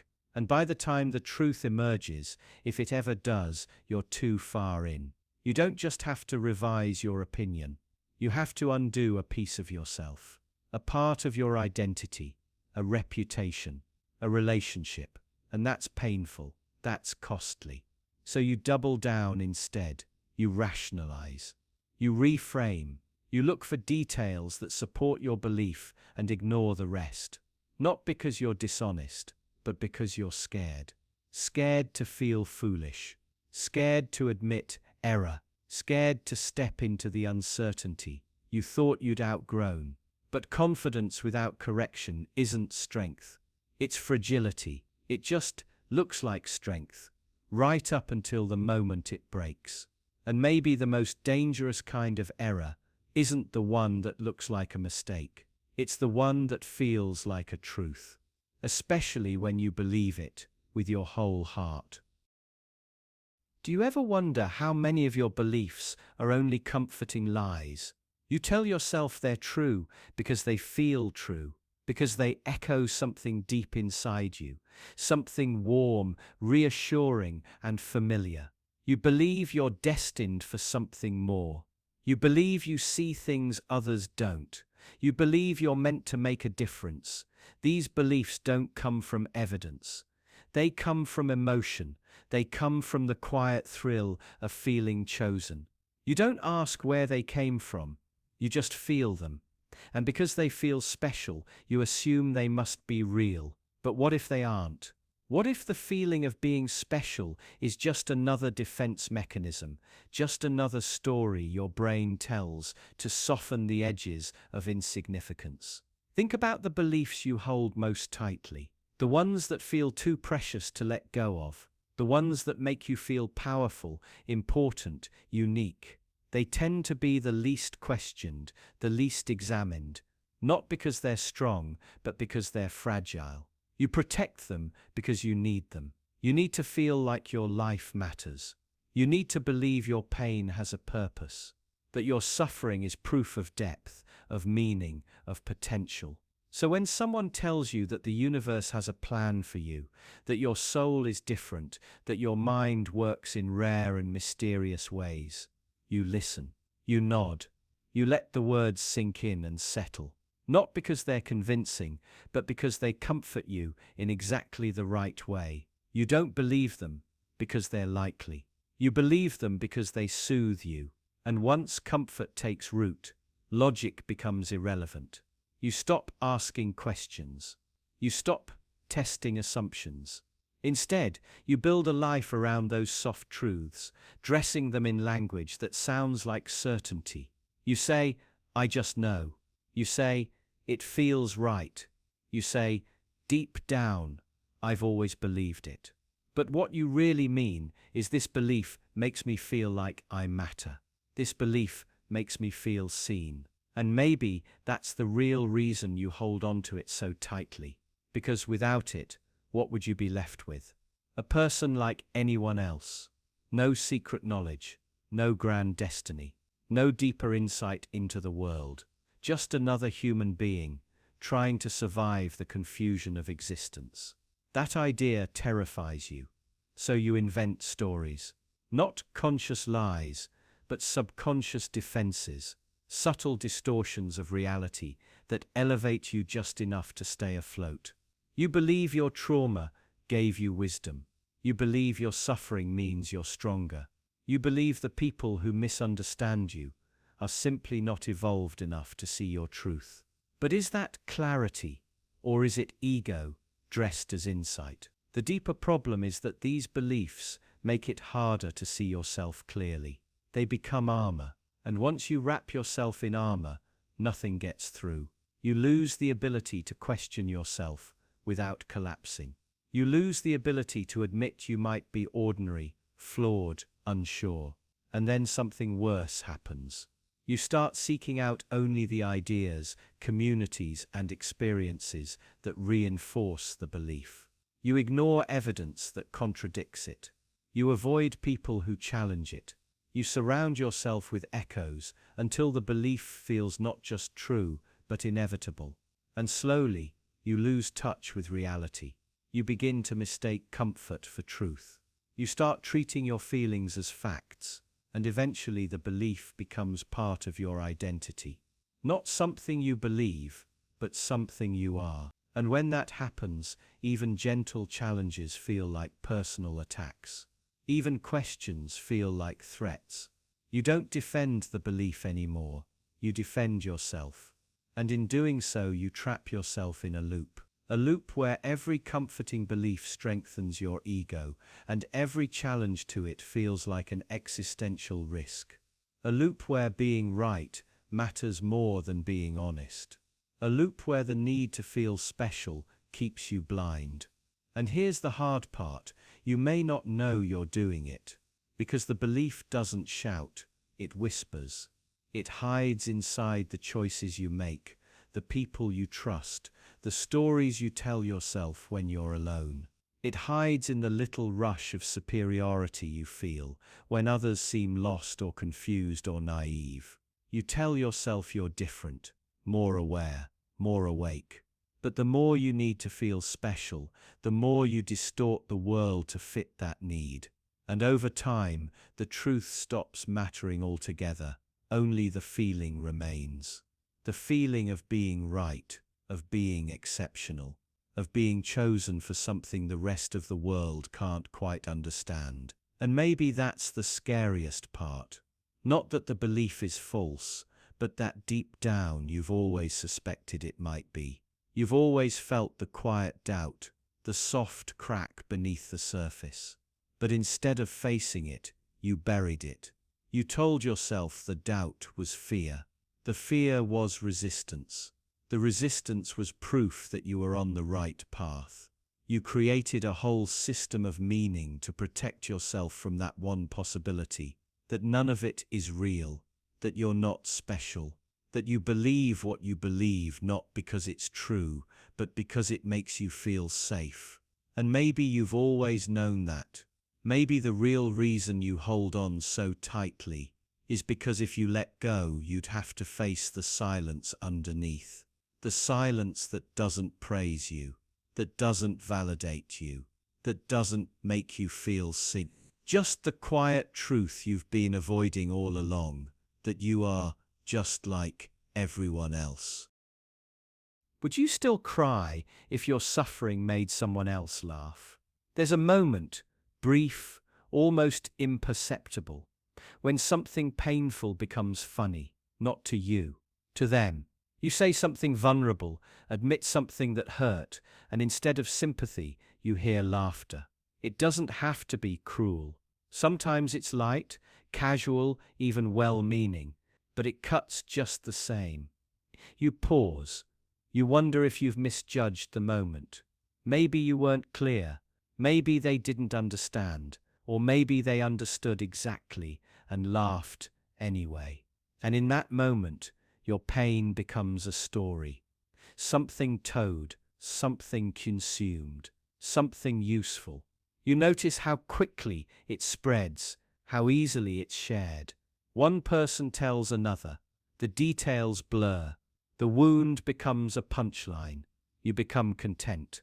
Not the kind that inspires, not the kind that uplifts, just something that fills silence, background noise. Entertainment. They say it's a form of connection, that laughing together at something painful is a way to process it, to bond. But that's not what this feels like. This feels like detachment, like you're being held at arm's length, observed instead of heard. They're not laughing with you. They're laughing at the idea of you, at the shape your suffering takes when reduced to something amusing. And maybe the worst part isn't the laughter. It's how familiar it becomes, how quickly you learn to offer it up. You start telling your own stories, shaping your own pain to fit their rhythm. You watch their faces light up. You hear the laughter, and part of you feels seen, not understood, but acknowledged, useful. You become fluent in your own degradation. You polish the details, add timing, refine delivery. The silence that once followed your pain is now filled with reaction, and it feels better than nothing. So you keep going. But there's a cost. Something dulls inside you. The weight of those moments, what they meant to you, how they shaped you, starts to fade. You no longer revisit them to understand. You revisit them to perform, to please. Eventually you begin to feel uneasy in your own memories. They don't belong to you anymore. They've been filtered through too many retellings, too much laughter. You can't tell which parts were real and which were exaggerated. You don't remember how it actually felt, only how it sounded when you said it aloud. And you notice the reverse too. You become uneasy when others don't laugh, when they sit with your pain instead, when they take it seriously, when their silence feels heavier than applause. In those moments, you feel exposed, uncomfortable, like something is missing, because it is.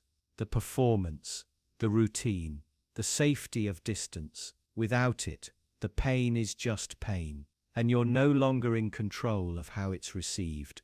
You begin to suspect that somewhere along the way, you lost the ability to feel your own experiences without framing them for someone else.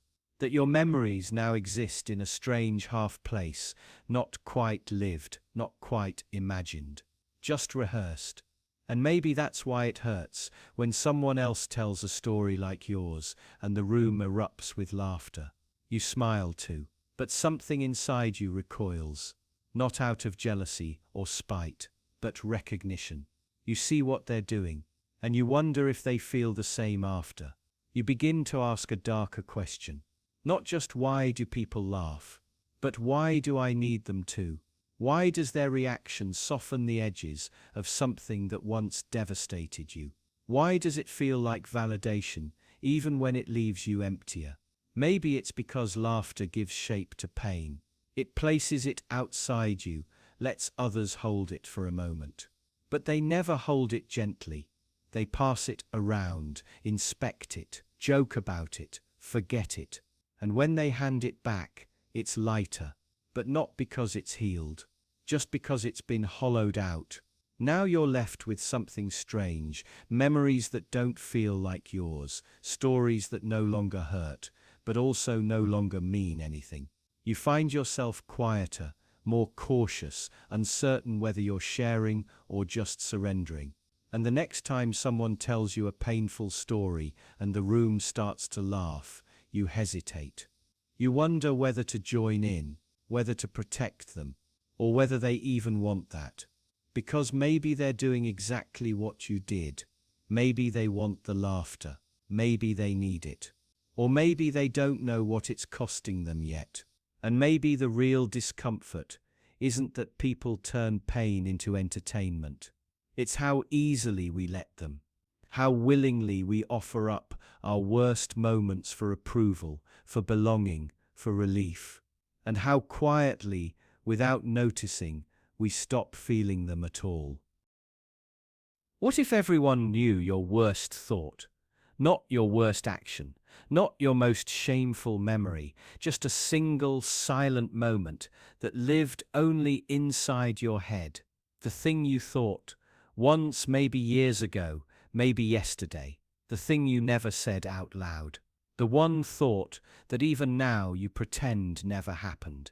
Imagine it was suddenly known, exposed, understood completely by every person you've ever loved. No chance to explain, no context, just the raw, unfiltered truth of it, experienced by others exactly as you thought it.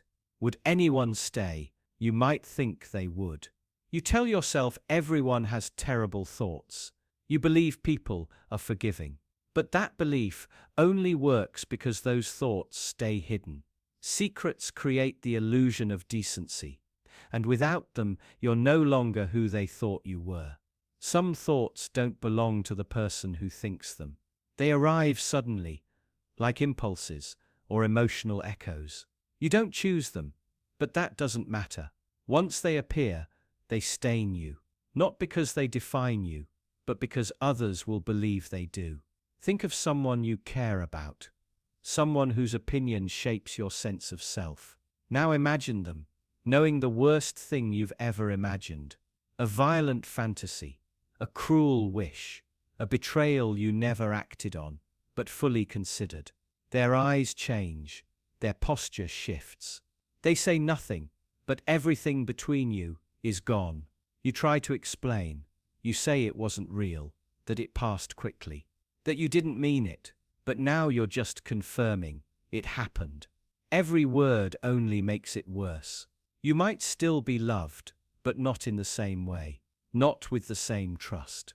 The thought becomes a permanent layer between you, a crack that never fully seals.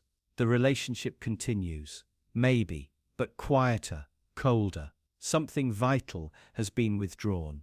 Now imagine this happens, not once, but again and again. Every worst thought exposed. Each moment of envy, spite, pettiness, lust, resentment. Every time you secretly hoped someone would fail. Every time you imagined hurting someone just to feel power. Every time you reduced a person to an object in your mind. Eventually, There's no one left who sees you as innocent. You are tolerated, maybe, but never embraced. People avoid you gently, without confrontation. They nod politely, respond to your messages, but you stop being invited, trusted, confided in.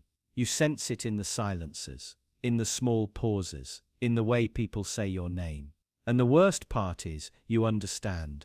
You don't blame them, because if the roles were reversed, if you knew every awful thing others had thought, you'd distance yourself too.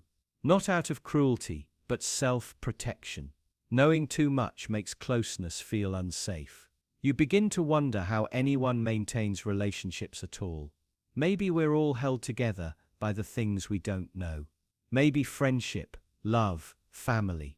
Maybe they only survive because of ignorance, because we agree, without saying it, not to see each other fully. But what if that agreement breaks? What happens when you're seen completely? Not just your actions, but your mind. Not just your mind, at its best, but at its ugliest, weakest, most frightened and cruel. You start to see how fragile connection really is. How much it depends on carefully curated illusions. You think of your closest friend, your partner, your parents. You wonder which thoughts they've hidden from you, what they've never said, what they hope you never suspect. And you begin to feel alone, not because no one cares, but because the idea of being fully known now feels impossible. You realize you can never be truly honest without risking everything. That the more real you are, the more isolated you become, so you retreat. Slowly, carefully, without admitting it. You censor yourself more. You smile when you're supposed to. You say the right things, even when you don't believe them.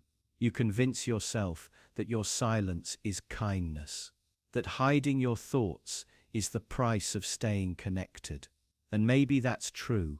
Maybe loneliness isn't caused by lack of connection, but by the knowledge that connection only exists when you lie, that honesty and intimacy are opposites.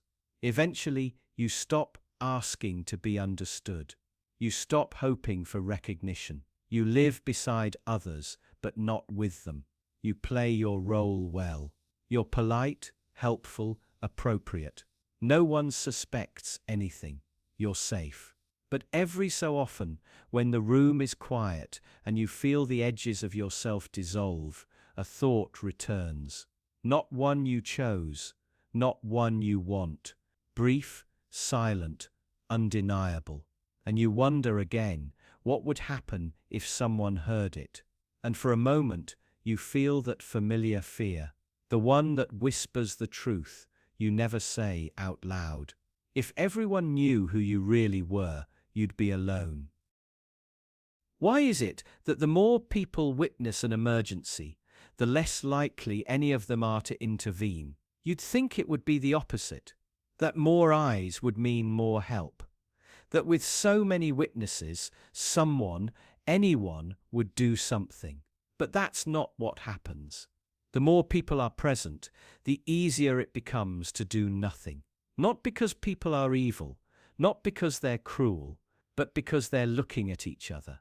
Each person silently waiting for someone else to make the first move. Watching, hesitating, mirroring one another's stillness. And so, nobody acts. You might think you'd be different. You'd step forward, you'd help. But would you? Imagine walking down a crowded street. A person collapses just a few steps away from you. They're not moving. They're not speaking. Around you, dozens of people notice. You glance around. No one else is doing anything. They're just watching, quietly. Some with phones, some just standing. You feel it, the tension in your chest, the confusion in your mind. You hesitate. And in that moment, you begin to calculate. If this were truly serious, someone else would have already helped, wouldn't they? Maybe they know something you don't. Maybe this isn't your place. Maybe it's not an emergency after all. You tell yourself you're being cautious. But underneath, there's a quieter truth. You're waiting for permission to act. Now imagine the same situation, but this time you're alone. No crowd, no witnesses. Just you and the collapsed stranger. You don't wait, you act. Because there's no one else to defer to. No one else to absorb the responsibility. It's just you, and that makes the decision clearer. This is the bystander effect. But it's not about selfishness. It's about diffusion. The diffusion of responsibility, of blame, of risk. When others are around, responsibility becomes thinner, more diluted, almost invisible. You don't feel like the only one who failed. You feel like part of a crowd that silently agreed to do nothing. And here's the part that's harder to admit. It feels safer this way, because stepping in is a risk. You might make a mistake. You might be embarrassed. You might become responsible for what happens next. But if you just stand still, like everyone else, then whatever happens wasn't your fault. You were just part of the crowd. This is the moral trap. The more people who could act, the more justified you feel in not acting. It's easier to believe you're doing nothing for a good reason. And so the silence spreads. Even more disturbing is how quickly this can turn fatal. People have died in public spaces, surrounded by others, with no one helping. Not because the witnesses didn't care, but because they didn't feel responsible. They were waiting, watching, caught in a shared paralysis that none of them chose, but all of them sustained. And the longer the silence lasts, the harder it is to break. Because once a moment passes, once no one moves, the group's inaction becomes its own kind of signal. A strange, wordless consensus. This isn't an emergency. Or if it is, it's not yours to solve. And that silence reinforces itself. Second by second, person by person. Sometimes someone does step forward, and when they do, everything changes. The moment they act, others follow. Because the spell is broken, responsibility reattaches to the situation. The risk feels safer now because it's shared again, but in a different way. So what does that say about you? That your willingness to help might not be based on compassion or courage, but on what others are doing. That morality, like panic, might be contagious. And that your actions, or lack of them, are shaped more by what you see around you than by what you believe about yourself. And if that's true, what happens when everyone is waiting? What happens when no one moves first? You start to understand something deeply uncomfortable, that your goodness isn't fixed. It depends on the crowd, on timing, on signals you don't even realize you're reading. You're not just deciding what to do, you're deciding whether or not you're allowed to care. And now think about how often this plays out in quieter ways. Not emergencies, just moments. A stranger being mistreated, a colleague being humiliated, a truth being ignored. You see it, you know it's wrong, but you also see that no one else is reacting. So you wait, you mirror, you go still. And maybe the most disturbing part is that it feels normal. It doesn't even feel like a choice. Just a moment that passed without action. But that moment becomes a pattern. A pattern becomes a habit. And eventually, you don't even notice what you're deferring anymore. You just go along. You might tell yourself that if something truly serious happened, you'd step up. But you're already being shaped by these silent decisions. And the more people are watching, the more invisible your responsibility becomes. Until one day, you find yourself in a crowd again. Another moment, another crisis. And once again, you're standing still, watching, hoping someone else will do what you quietly chose not to. And even if they do, the choice you made still happened, quietly, unspoken. It may be what should disturb you most, is how easy it was. Would you give away everything you have if it meant being in control of someone else? It never starts that way. Charity begins with sympathy, with a desire to help, to ease suffering, to be useful. You see someone in need, and something in you tightens. You feel the weight of their pain, and instinctively you want to lift it. You offer money, food, shelter, time, and you feel good about that, good in a way that seems pure, uncomplicated. But it doesn't take long for something else to creep in, something quieter, harder to name, the feeling that they should be grateful, that their survival now depends on you, that without you, they might not have made it. You begin to notice their reaction, whether they thank you, whether they acknowledge the help, whether they behave the way you believe someone should behave when they've been saved. You say it's not about recognition, that you're just doing the right thing. But then, why does it hurt when they don't say thank you? Why do you feel irritated when they use the help in ways you didn't intend? Spend the money differently. Break the rules you set. Disobey the quiet expectations that came attached to your generosity. You don't admit it, but something inside you wanted obedience, not out of cruelty, just as part of the deal. You didn't say it out loud, but you thought it. If I help you, you should respect me, you should listen, you should change. And when they don't, it unsettles you. You start to wonder if they deserved your help. You question their choices, their values. Maybe they're just lazy. Maybe they're taking advantage. Maybe they're ungrateful. The kindness you gave them begins to sour. It turns into judgment, control disguised as concern. You start to see how easy it is to use charity as a lever, not to lift someone up, but to position yourself above them. You're not giving from a place of equality. You're establishing a hierarchy.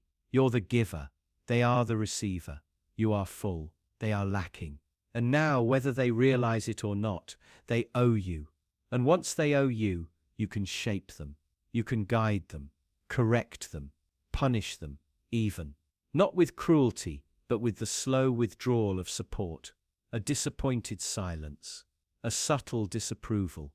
You don't need violence to control someone, just their dependence. The terrifying part is that you may not even know you're doing it. You might still believe you're helping, that your guidance is compassionate, that your conditions are reasonable, that your influence is earned. You believe that if someone's life is broken, it should be rebuilt your way, with your values, your priorities, your rules. But isn't that just another form of power, hidden beneath the softness of kindness? A hand reaching out to help, so long as the other person lets you steer. Now ask yourself this: would you still help if you knew they would never change? If they would take what you gave and live in ways you found wrong, offensive, immoral, would you still give without judgment, without instruction, without leverage? Or does the act of giving only feel good when it leads to transformation, when it makes you the agent of their improvement, when your help reshapes them in your image? And if so, what exactly are you offering?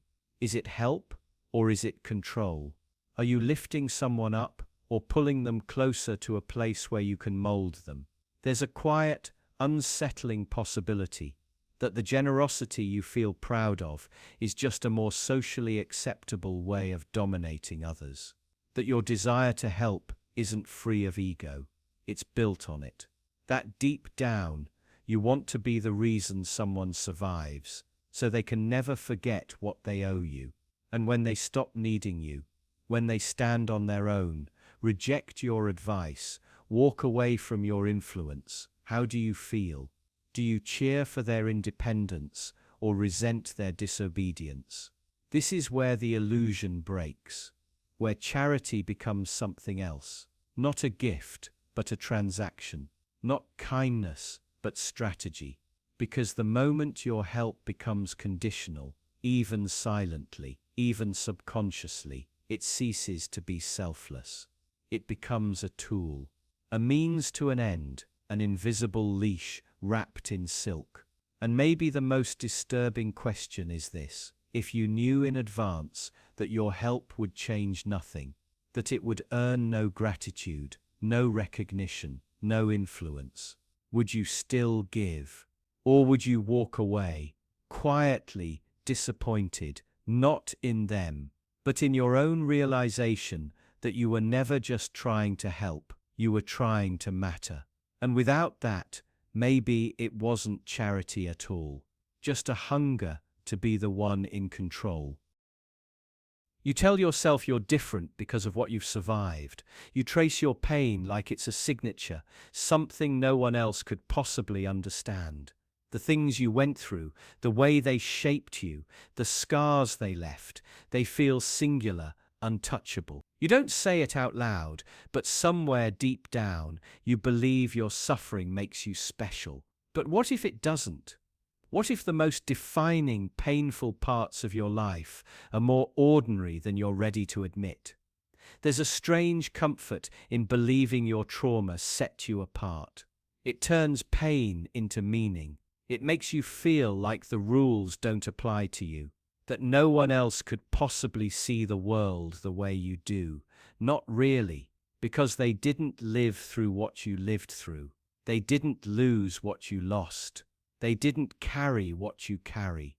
But stop for a second. Look around. How many people believe the same thing? How many quietly think their pain is unique? How many feel that no one else could possibly understand their inner world because theirs is darker, more complex, more real? If everyone thinks their suffering makes them different, doesn't that just make it common? Even the belief that you're uniquely damaged isn't unique. You start to realize something difficult. Maybe your pain didn't elevate you. Maybe it just trapped you. Maybe it built a mirror that only reflects your own suffering back at you, until you start mistaking it for depth. You thought your trauma gave you insight. You thought it made you more aware, more sensitive, more real. But what if it only made you more self-involved, more disconnected, more convinced of your exception? Even as it pulls you further from others, think about how often you dismiss people, how quickly you assume they wouldn't understand. You don't say it aloud, but you feel it, that subtle distance, that quiet superiority. You assume others haven't seen what you've seen, haven't hurt the way you've hurt. But maybe they have. Maybe they just learned to carry it differently. You tell yourself you're isolated because you're deep, complex, difficult to know. But maybe it's not that. Maybe you're just hard to be close to.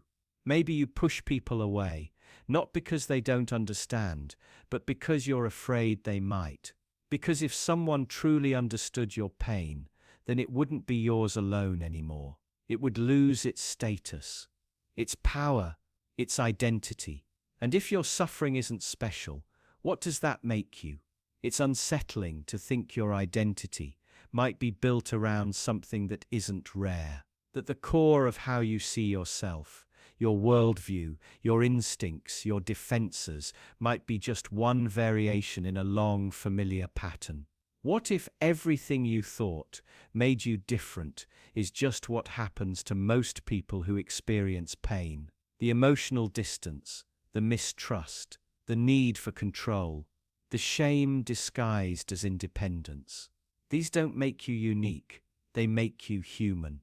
But admitting that feels like a loss, doesn't it? It means you're not broken in an interesting way. You're not the exception. You're just one more person trying to make meaning out of pain, trying to feel less invisible by insisting no one else sees the world the way you do. And maybe that's the most difficult part. Letting go of the story that your trauma makes you special also means letting go of the comfort it gave you. Even if that comfort was rooted in pain, because there's a strange safety in believing no one understands you. It keeps you distant, protected, untouched. But it also keeps you alone. You don't have to open up. You don't have to change. You just have to hold tightly to the idea that you're different. But if you let that go, what's left? If you admit that others have felt the same way, that others have lived through the same things, then your pain becomes something quieter, less dramatic, less defining. And maybe that's what really scares you. That healing might mean becoming ordinary. Not in a dismissive way, but in a deeply human way. In the sense that you're not as isolated as you think. That you're not the only one carrying what you carry. That your deepest scars might already have names, patterns, explanations. That someone else has stood in the same emotional place, feeling the same unbearable things, and still found a way to go on. You tell yourself your pain shaped your identity. But what if it just delayed it? What if the version of you that exists right now is still frozen in the moment of injury, still defined by it, still orbiting around it, still clinging to it, like it's the only thing that makes you real? What happens if you stop? If you stop performing your pain, defending it, feeding it? Maybe you'd finally feel what's underneath. The fear, the grief, the emptiness. Not because you're broken, but because you're human. You thought your trauma made you exceptional, but maybe it just made you lonely. And maybe you've been holding on to that loneliness like it's the last piece of your identity you can trust. What if the villain in your favorite story was never a villain at all? Not because they were secretly good or misunderstood or had a tragic backstory, but because the only thing that made them the villain was the story being told by someone else. Think about any hero you admire. Someone brave, decisive, willing to risk everything to do what they believed was right. Now think about what had to happen for them to be called a hero. A fight, a war, a sacrifice, a choice that left someone else broken. In every hero's rise, there's a trail of people left behind. People who didn't get the chance to tell their side. People who didn't ask to be involved, who didn't know what was coming. Collateral damage. Unnamed bodies. Forgotten consequences. But we never see them. We're told the hero saved the world, or changed the course of history, or made the hard choice. But we're not told about the ones who were crushed by that choice. The ones who became necessary losses. The ones whose pain doesn't fit neatly into the arc of redemption. And maybe we don't want to know, because once you start seeing the victims, the story breaks. You can't unsee them. You can't tell yourself it was clean, or justified, or purely good. You start to realize that every act of heroism is also an act of harm, depending on where you're standing. What looks like courage from one angle looks like cruelty from another. What feels like justice to you might feel like destruction to someone else. And the worst part is, they never get to explain. Because heroes, by definition, are the ones who win. They get the platform, the statue, the story. And they get to erase the people they hurt in the process, deliberately or not. You might think some harm is necessary. Some sacrifices must be made.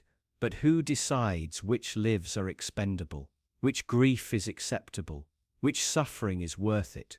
And more importantly, did the people who suffered agree? Imagine the person who lost their child in a drone strike because your country targeted a terrorist. You're told it was a heroic act of defense.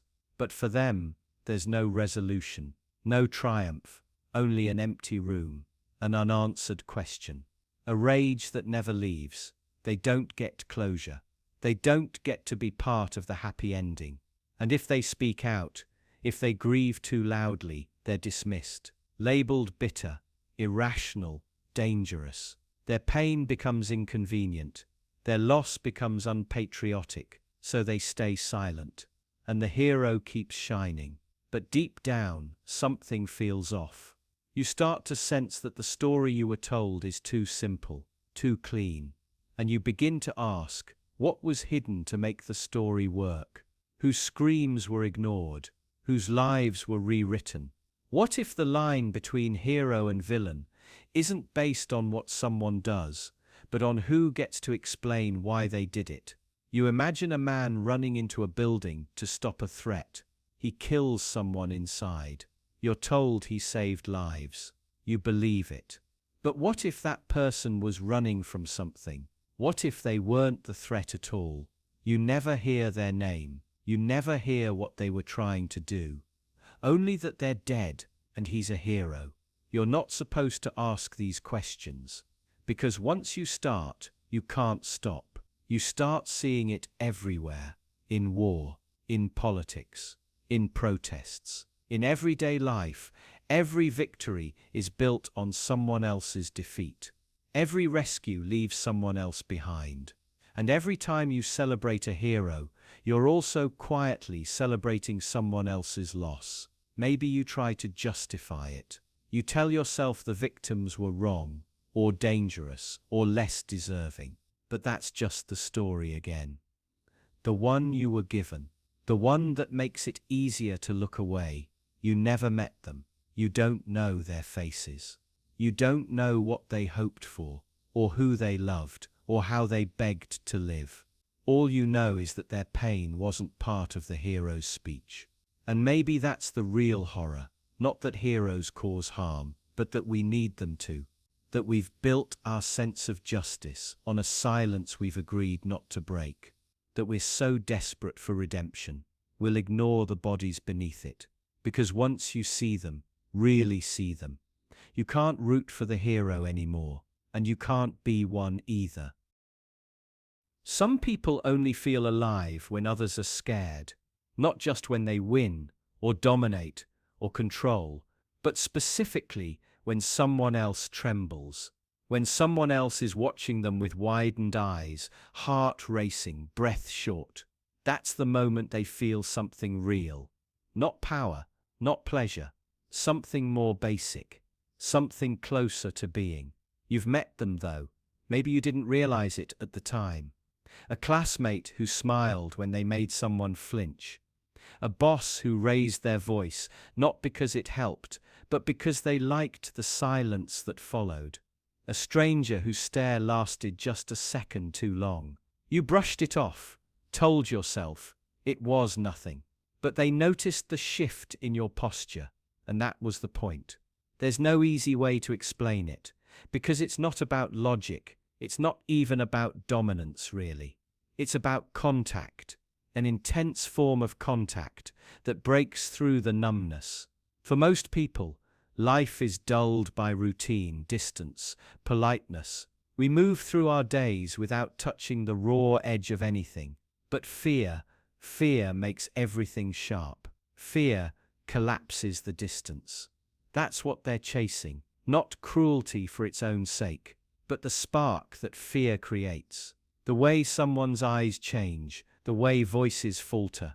It's as if, in that instant, they can see the truth of a person. Not the mask, just the vulnerability underneath. You might wonder what kind of person would need that. Why someone would seek out moments like that, again and again. But think about what's missing. Imagine going through life feeling almost nothing. Every conversation, every interaction, muffled like sound behind glass. And then for a moment, someone else reacts to you with pure instinctive fear. Suddenly, you feel the weight of your own existence. Suddenly, you're not invisible. And maybe that's the part that feels hardest to admit, that it isn't always about hurting someone. It's about being seen, clearly, undeniably seen. But of course, there is a cost, because fear isn't neutral. It leaves marks, not always visible, but real. A person who learns to feel alive this way can't form ordinary connections. They stop knowing what it means to be close to someone without triggering something primal. Intimacy becomes entangled with unease, and over time, the threshold rises. What used to work no longer satisfies. A harsh tone becomes too subtle. A cold stare loses its edge. They need more, a louder reaction, a deeper shudder, until what once felt like control starts to look like desperation. Because here's the trap. They aren't really chasing fear in others. They're running from numbness in themselves. And the more they provoke, the emptier they become. Fear is a powerful mirror. but it reflects nothing back when you have nothing left inside. You might think this kind of person is rare, that it takes some special kind of brokenness to crave fear.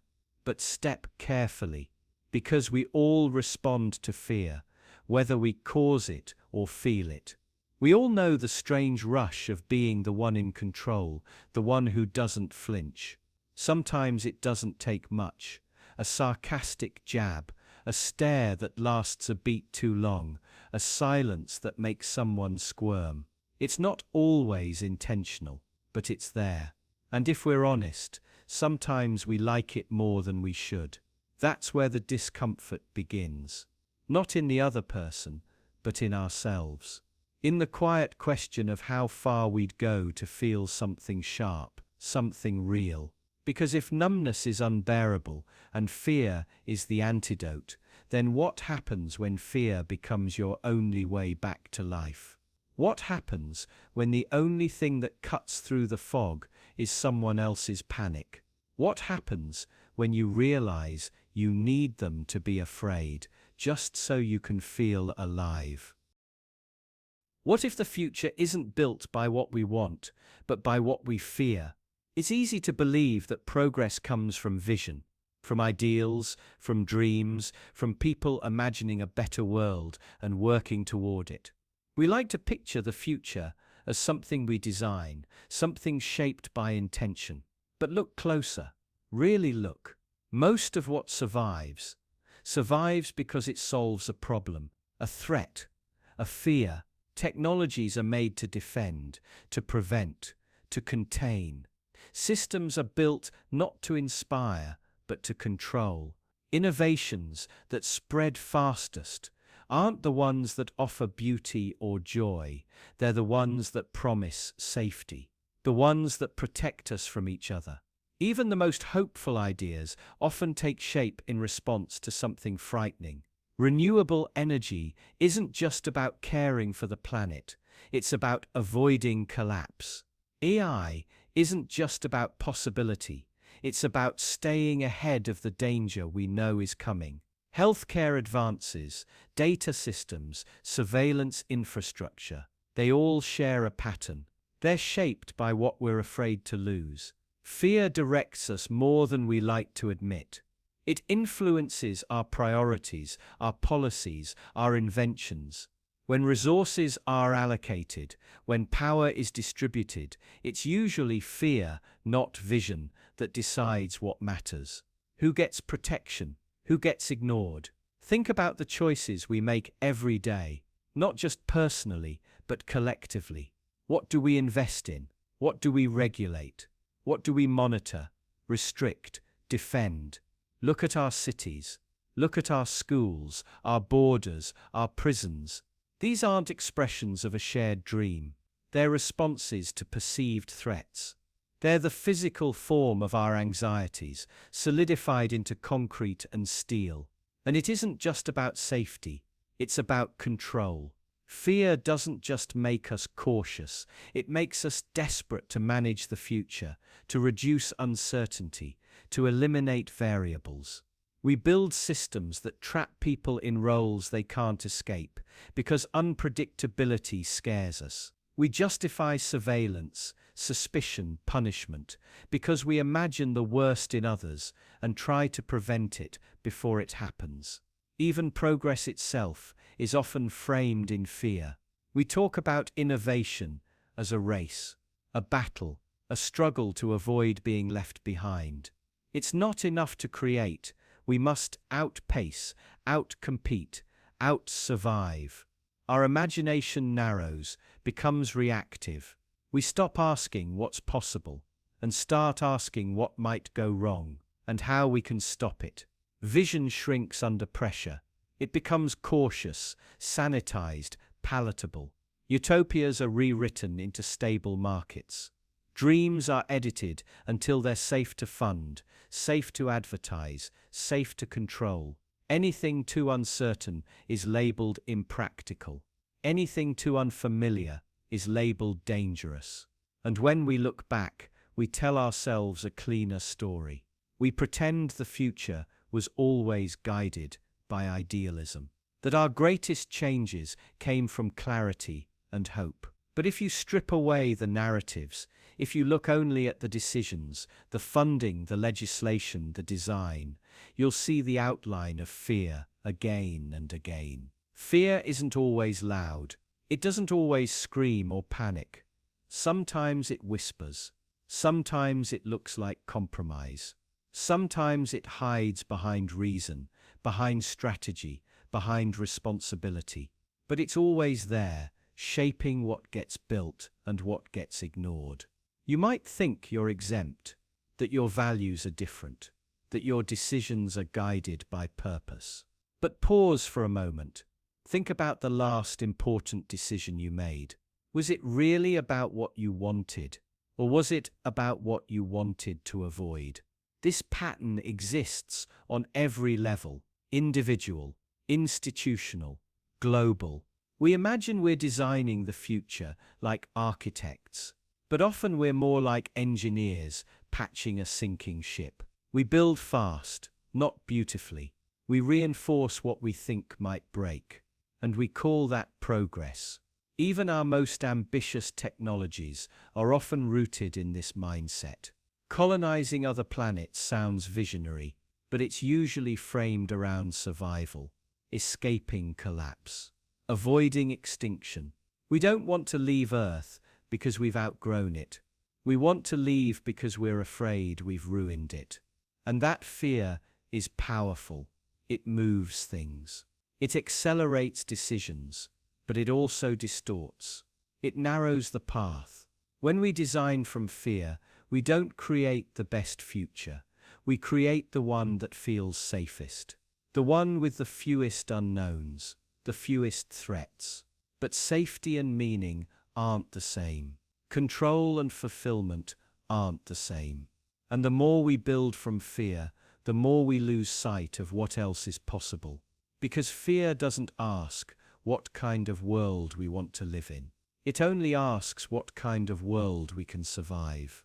And if we're not careful, we might wake up in a future that protects us from everything except emptiness. Would it disturb you to know that cruelty can feel good? Not just justified or necessary or inevitable, but pleasurable, not in others, in you. This isn't about psychopaths or sadists or people you already think of as dangerous. It's about the ordinary person. It's about the human mind. It's about how easily you can learn to enjoy harm, as long as it's pointed in the right direction. Because cruelty, by itself, isn't rare. It only looks rare when it doesn't match the script, when it isn't wrapped in moral cause or emotional righteousness, when it doesn't come with a story that says they deserved it. But most cruelty does. And the strange thing is, once that story is in place, your brain begins to adapt. It starts to associate the act with relief, with release, with satisfaction. You think you're defending yourself, you think you're defending others. But what's happening, quietly, slowly, is that you're building a link, a connection between hurting and feeling safe, between harming and feeling strong. And each time you do it, that connection gets stronger. You don't notice it at first. It looks like justice. It sounds like morality. You feel righteous, certain, clean. But something else is happening underneath. You're learning to enjoy it. That tiny rush, that feeling of control, that quiet sense of superiority. It's not loud. It doesn't feel evil. It feels like certainty, like clarity. Like you've finally cut through all the noise and made something right, and your mind rewards you for it. Not with guilt, but with a little dopamine, a little relief, a little peace. Over time, you stop questioning it. You stop noticing the line you crossed, or whether there was a line at all. It becomes easier to justify, easier to escalate. You start to notice flaws more quickly. You interpret ambiguity as guilt. You search for weakness, not to understand, but to use, because weakness gives you permission. It gives you an opening, a reason to strike. And the scariest part is, the more you do it, the more natural it feels. This isn't an accident. Your brain is designed to learn through repetition, through patterns, through reward. If cruelty gives you a reward, even a subtle one, you'll reinforce it. You'll repeat it. You'll start to seek it out. You won't call it cruelty. You'll call it accountability, or justice, or truth. But it will still be cruelty, and slowly it will change who you are, not in a dramatic way, just enough to feel colder, harder, more certain, just enough to stop caring about the damage as long as you believe it was deserved. You'll surround yourself with people who feel the same, people who echo the same language, people who normalize the same harm, and you'll all think you're good. That's the most disturbing part. You'll still believe you're good. You'll believe it more than ever, because cruelty feels most justified when it's collective, when everyone around you agrees, when the harm is aimed outward at a shared enemy and no one is asking questions anymore. At some point you'll stop remembering what the line even was. You'll forget what it felt like to hesitate, to reflect, to question your own judgment. That part of you will feel distant, irrelevant, weak, and you'll feel proud of that. You'll call it growth, clarity, strength. But it isn't. It's just adaptation. The same mechanism that lets you learn a language, or pick up a habit, or stop feeling pain after trauma. Your brain isn't deciding what's good. It's deciding what works, what gets rewarded, what makes you feel safer, faster. And cruelty, when paired with enough justification, works, especially when you're tired, or scared, or humiliated, especially when you need to feel better. And cruelty is the quickest path to relief. You might tell yourself you'd never go that far, that you'd stop before it became real. But by the time it's real, it doesn't feel like cruelty anymore. It feels like justice delayed, like righteousness denied, like something you were forced into. And if anyone points it out, you'll say they don't understand. They haven't seen what you've seen. They don't know what it's like. They don't get how bad things really are. Because now, harm isn't the problem. It's the tool, the solution, the ritual. And the more you need it, the more right it feels. Until one day, something small happens. Someone hesitates. Someone questions it. And you feel something strange. Not anger, but disgust at them. At their softness, their doubt, their inability to see what you now see so clearly. And in that moment, you realize how far you've come, how much cruelty you've trained yourself to enjoy, how good it feels to be right, and how impossible it is, now, to stop. Because cruelty, once learned, doesn't unlearn itself. It just waits, quietly, patiently, for the next moment you need it. How many lies are you already living with? Not the big ones, not betrayal or deception on a grand scale, just the small, daily ones. The ones that slip by unnoticed. The ones you never question because the people telling them are people you love. You assume honesty comes naturally when love is real, that people close to you wouldn't lie unless they had to. But how often do you really verify the truth of what you're told? How often do you pause to consider that the comfort of your relationships might be built on half-truths, omissions, and quiet performances? You don't check because it feels wrong to. You don't press too hard. Don't ask again when the answer feels a little off. You choose not to see it. And maybe that's the first lie, not theirs, yours. You lie to yourself about what honesty looks like. You imagine it's clear and constant, that you'd know if it was missing. But you wouldn't, because the lies that matter most are never loud. They're quiet, plausible, ordinary. They fit into the shape of what you already want to believe. Someone says they're okay. They say it with a smile. Their voice is steady. Their eyes are calm. You accept it, even when you sense something underneath. You don't want to be the one who keeps digging. You don't want to make it uncomfortable, so you believe them, even when you don't. And the same thing happens in reverse. You do it too. Every time you pretend something didn't hurt, every time you say it's fine when it isn't, every time you smile to make things easier, that's how it starts. Not with malice, but maintenance. Lies that smooth over discomfort. Lies that keep relationships running. Lies that prevent conflict, delay breakdown, preserve closeness, or the illusion of it. But what if those lies aren't temporary? What if they're permanent? What if the version of someone you love, the version you trust, rely on, feel safe with, is built on things they've never said, things they've kept hidden for months, years, decades? Quiet habits of self-protection that you've mistaken for openness. Careful performances you've rewarded with your trust. Would you want to know? Would you really? Because the second you suspect it, truly suspect it, you can't unsee it. Every interaction becomes a question.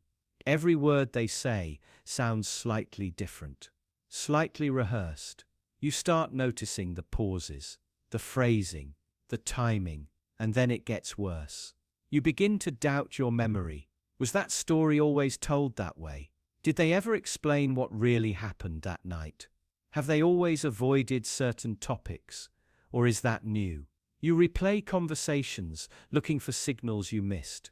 You dig through old messages, photos, moments, searching for inconsistencies.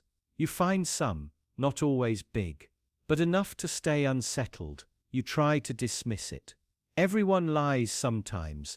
Everyone hides parts of themselves. That doesn't mean they don't love you. That doesn't mean they're bad. But that doesn't mean it's harmless either. Because now you're changed. You no longer feel certain that love protects you from deception. You no longer trust that closeness equals transparency. You no longer assume that what people show you is what they truly are. And here's the worst part. Even if you confront them, you might never get the truth. They might lie again, to protect you, or to protect themselves. Or because they've been lying so long they don't know how to stop. They might say exactly what you want to hear, and you'll have no way of knowing whether this time it's real. There is no test, no moment of proof, just your own willingness to believe. And now every relationship carries a quiet question underneath it. How much of this is real? You'll smile across the dinner table, hear them laugh, feel their hand in yours, and still wonder. Not always, not constantly, but sometimes, and that's enough. Because once doubt enters love, it never leaves entirely. It just gets quieter, more private. It becomes part of how you love them. Carefully, watchfully, always a little uncertain. And maybe the most painful realization isn't that people you love could be lying daily. It's that they already are, and that you've known. And that part of you prefers it that way. Because the alternative, full honesty, full vulnerability, might be more than either of you could handle. So you continue, you keep loving, you keep trusting, but now you know you're not doing it because they've earned your certainty. You're doing it because you've chosen not to look too closely, and that's what love becomes. Not the absence of lies, but the quiet agreement to pretend you don't see them. Who benefits when you doubt yourself? Not in the motivational sense, not in the self-help sense, just plainly. When your thoughts turn against you, when they repeat the worst possibilities, the cruelest interpretations, the most paralyzing fears, what exactly is gained? You assume the voice in your head is trying to help, that it's on your side, that its criticism, its anxiety, its constant checking is meant to protect you. But what if it isn't? What if it never was? Think carefully. When that voice tells you you're a failure, when it replays every mistake, every awkward moment, every missed opportunity, does your life improve? Do your choices become clearer? Do your relationships become more honest?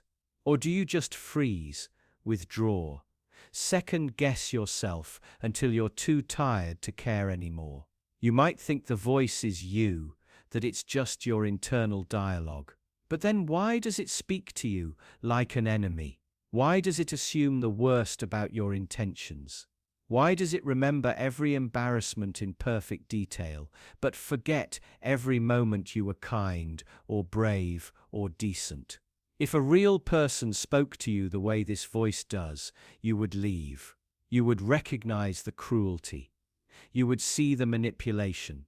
But because it's coming from inside your own mind, you trust it. You believe it's telling the truth. But the voice isn't interested in truth. It's interested in safety. And safety for it means control. It would rather keep you small, compliant, anxious, and predictable than risk the uncertainty of real growth. It whispers that you're unworthy, not because you are, but because believing that keeps you from doing anything that might disrupt the fragile sense of order it depends on. It doesn't care if you're miserable, it just cares that you're manageable. Every time you want something and the voice says you'll fail, that's not a prediction, it's a command. Every time it says they don't like you, that's not an observation, it's a warning.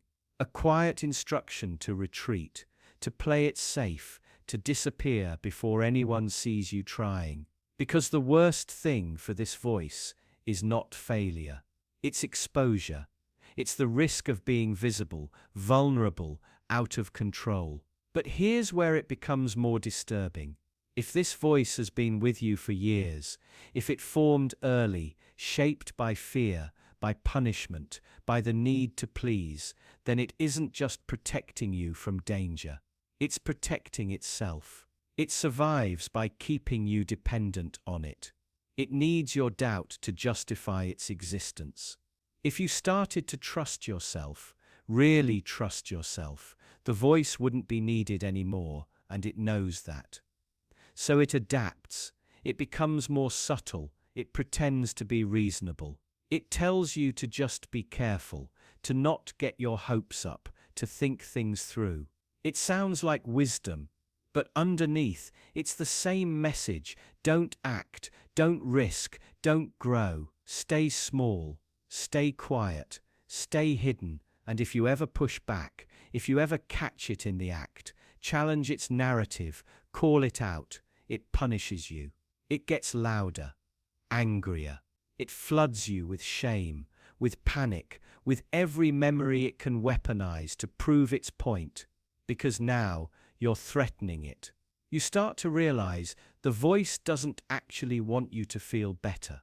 It wants you to be obedient. It wants you to stop questioning it. It wants to keep being the one in control. But there's something even more unsettling, something harder to admit. Part of you trusts it. Part of you believes it's the only thing keeping your life together. That without its constant supervision, you'd fall apart. That without its criticism, you'd become arrogant. That without its fear, you'd be reckless or selfish or worse. And maybe that's the real trap. The belief that this voice, this punishing, shaming, anxious voice, is somehow the only thing stopping you from becoming a monster. But what if that belief is the lie? What if the voice is the thing keeping you small, not safe? What if it's been holding you back, not holding you together? And what if, the whole time, it was never on your side at all? Maybe the scariest thought isn't that the voice is cruel. Maybe it's that you've listened to it for so long, you don't know who you'd be without it. And now the idea of silence, true silence, with no voice telling you what you are or aren't, is more terrifying than the pain you've grown used to. Because then you'd have to find your own voice. And maybe you're afraid it wouldn't be enough. Would you let someone else do the thing you couldn't bring yourself to do? Not just passively, not by accident, but deliberately. Would you quietly step aside and allow it, knowing what will happen, knowing that the result will be exactly the same as if you'd done it yourself? Maybe it's not murder. Maybe it's something smaller, more ordinary, like watching someone get humiliated at work. You don't join in, you don't laugh, but you don't stop it either. You stay still, quiet, eyes lowered, and let it happen. And afterward you feel clean, separate, innocent, but are you? Now stretch that. Imagine something heavier. A person will be harmed. You believe it's wrong. You'd never do it yourself. But someone else says they're willing, and you don't stop them. You look away. You let it happen. Is that still moral? Or is it just cowardice with a clean conscience? We like to think that moral responsibility is about action, that if we don't push the button, we're not responsible. But that's not how the world works. Inaction isn't neutral. Letting something happen is still a choice. Think about a firing squad. Historically, they'd sometimes load one rifle with a blank, so that none of the soldiers would know for sure if they fired the fatal shot. It spreads the guilt, makes everyone feel a little less certain, a little less stained. But the person still dies. That's what you're doing when you let someone else press the button. You're loading the blank into your own hands and hoping that makes you innocent. But the outcome doesn't change. Someone still suffers, and you were part of it. Now imagine this. There's a sealed room with a lever. Pull it, and one person dies. Don't pull it, and 5 others die. You say you wouldn't do it. You couldn't. You'd never kill, even to save others. But what if someone else reaches for the lever, and you step back? You don't help. You don't stop them. You just let them do what you couldn't. Are you now morally pure, or have you simply outsourced your guilt? This is where it gets harder. Suppose the person pressing the button is someone you influence. They trust you. They look to you for guidance, and when they hesitate, you say nothing. You give them silence where you could said stop. You give them ambiguity where you could been clear. And when they do it, you sigh in relief, because you didn't press the button. But really, you just found a way not to get blood on your hands. And what if you pushed them toward it, subtly? You didn't command it. You didn't insist. But you said just enough. Gave them just enough fear, just enough pressure. And when they did the thing you couldn't, you told yourself they had a choice, that you didn't make them, that their decision wasn't your responsibility. But what if it was? What if your words, your silence, your presence made the difference? What if they would have walked away, if not for you? Now think about how many times this happens quietly, invisibly, every day, in politics, in war, in business. Someone makes a decision, others say nothing, others benefit. Everyone avoids the blame, and the harm continues, because no one feels fully responsible. This is the illusion we live in, that guilt belongs only to the person who acts, that as long as you're not the one holding the weapon, flipping the switch, signing the order, you're clean. But you're not. You are complicit in everything you allow, every harm you watch unfold and do not stop, every injustice you understand but choose to ignore, every moment where silence is easier than intervention. And it's easy to say, I didn't know what would happen, but often you did. You knew enough, enough to stop it, enough to say something, enough to make it harder for the other person to go through with it, but you didn't. And that's the truth you have to live with. That when the button appeared, you froze, or you stepped aside. Or worse, you let someone else do what you secretly hoped they would, so you wouldn't have to. And maybe that's what haunts you now, not the act itself, but the distance you created between yourself and the consequences. the illusion of moral clarity that you still try to maintain, the story you tell yourself about being different from the person who pressed the button, because you weren't. You were just quieter, slower, less visible, but you were still there. What if reality wasn't something fixed, but something rehearsed, not imagined, not believed, but performed again and again until the performance became all that remained? At first, a lie feels unnatural. It doesn't fit quite right. The words catch in your throat. The story feels flimsy. You hesitate when you tell it, but then you repeat it. You say it once, then twice, then a dozen times more. Each time, your hesitation fades. The rhythm improves. The inconsistencies smooth out. The lie becomes easier to tell, more fluid, more convincing. Eventually, it doesn't feel like a lie anymore. You start to forget where the fabrication ends and the truth begins. You remember saying it, not questioning it. And the people around you, they hear it enough times, they stop asking too. They adopt the repetition. Echo it back to you. Reinforce it. Normalize it. And now, it's not just something you said, it's something you live. This is how repetition works. It doesn't just reinforce what's true, it overwrites what was. Think of something you once knew for certain, a moment in your past, a decision you made, a relationship you lived through.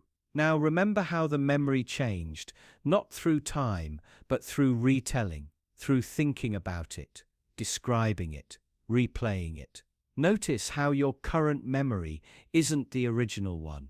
It's the last version you told, not the event itself, but the version most recently rehearsed. We don't store events, we store stories, and every time we recall them, we're not retrieving them, we're rewriting them, layer by layer, each version replacing the one before, until the original is buried under years of performance. Now apply this to identity. If you repeat a version of yourself often enough, who's to say it's not real? The shy one, the confident one, the victim, the villain. You say it to yourself, to others, to mirrors, to journals. You say it until the repetition replaces the complexity, until the nuances disappear, and all that remains is the version that fits the rhythm. But that version might be a distortion, and yet it's the one that survives, because repetition doesn't care about accuracy. It doesn't check for truth. It rewards fluency. It rewards familiarity. It rewards comfort. Even pain, repeated enough, becomes familiar. You say you were betrayed. You say it again. You say it to explain your distance, your walls, your anger. And after a while, it stops being an explanation. It becomes a definition. You aren't just someone who was betrayed. You are the one who is betrayed. You start to seek patterns that reinforce that story. You reject those that don't. You shape your life to match the repetition. And now it's not just memory, it's identity. This happens not only internally, it happens everywhere. Narratives repeated in culture, in families, in relationships. The roles we play get handed down, reinforced, repeated. You're the smart one, the reckless one, the anxious one, the failure, the favorite, the disappointment. No one says these things once. They're said again and again, subtly or loudly, directly or indirectly, until they settle. And once they settle, they become real. Not because they were true, but because they were repeated. We assume memory is a record, but memory is performance. Every act of remembering is an act of editing. And the more often we do it, the more confident we feel. Not more accurate, just more confident. We feel certain because we've rehearsed the certainty. And the more we rehearse, the more the original dissolves. Not in one dramatic moment, but slowly, invisibly, irreversibly. The details fall away. The contradictions soften. What's left is smoother, simpler, cleaner. easier to explain, easier to live with, easier to repeat, until the repetition becomes more real than the event. And maybe that's the danger. Not that we lie to ourselves, but that the lies, repeated enough, become indistinguishable from truth. They blend into the background. They form the basis for our choices, our relationships, our regrets. We stop asking what really happened. We start asking how often it was said. And maybe, after a while, that's all that matters. Because what you repeat isn't just what you remember, it becomes what you believe. It becomes what you are. Who would you be if no one remembered your name? Not just forgotten by others, but if the sound of your own name meant nothing. If every title, every role, every label was stripped away, what would remain? Would you still feel like a person? Or would you feel like something hollow, unfinished? You think your identity is stable, that it's something built, something chosen. But trace it backward and it starts to unravel. What you call you might just be a long list of automatic behaviors, familiar preferences, repeated routines. Waking up at the same time, drinking your coffee the same way, avoiding the same kinds of conflict, seeking out the same forms of praise. Over and over, the same loops disguised as personality. You speak a certain way, walk a certain way, react a certain way. But who taught you that? When did those responses become fixed? Were they ever really yours? Maybe you were once flexible. Maybe there was a time when you could have grown in any direction. But eventually, the world rewarded some patterns and punished others. So you repeated the ones that hurt less. You called them instincts, called them choices. But what if they're just habits? When something works, socially, emotionally, psychologically, you start to depend on it. You seek out the same validation. You avoid the same discomfort. You learn to anticipate the feelings of others. You protect yourself by becoming predictable. And slowly, without noticing, you confuse your coping strategies for your character. It happens so subtly. A little more agreement to avoid conflict. A little less honesty to keep the peace. A little more smiling when you're tired, pretending when you're scared, performing when you're lost. Until one day you can't remember who you are when no one's watching, and you're not sure there's anything underneath. That's when the name tag starts to matter. Not the literal one, just the quiet label you carry in your mind. The idea of who you are. It becomes something you guard, defend, polish. You remind yourself you're kind, or independent, or strong. Even if you don't feel that way. Especially when you don't feel that way. Because the label is all that holds you together. It's the only thing that feels permanent. What if, beneath all your repetitions, there's nothing fixed, nothing central? What if you're not a self, but a pattern? A momentum of responses held together by fear, memory, and repetition. You try to prove yourself. You tell stories about who you are. You cling to past achievements, old traumas, familiar roles. You say, I've always been this way. But does that make it true? Or does it just mean you've never stopped? Ask yourself this: if you lost every habit, if every preference, every reflex, every familiar role disappeared, what would be left? Could you start over? Or would you feel like nothing at all? The question isn't whether your identity is fake. It's whether you've ever really looked at what it is. And more disturbingly, whether you've chosen it or just gotten used to it. It's hard to change because change threatens your illusion of self. You think, if I do things differently, am I still me? But maybe that's the wrong fear. Maybe the real fear is this: if you don't change, maybe you were never really there to begin with.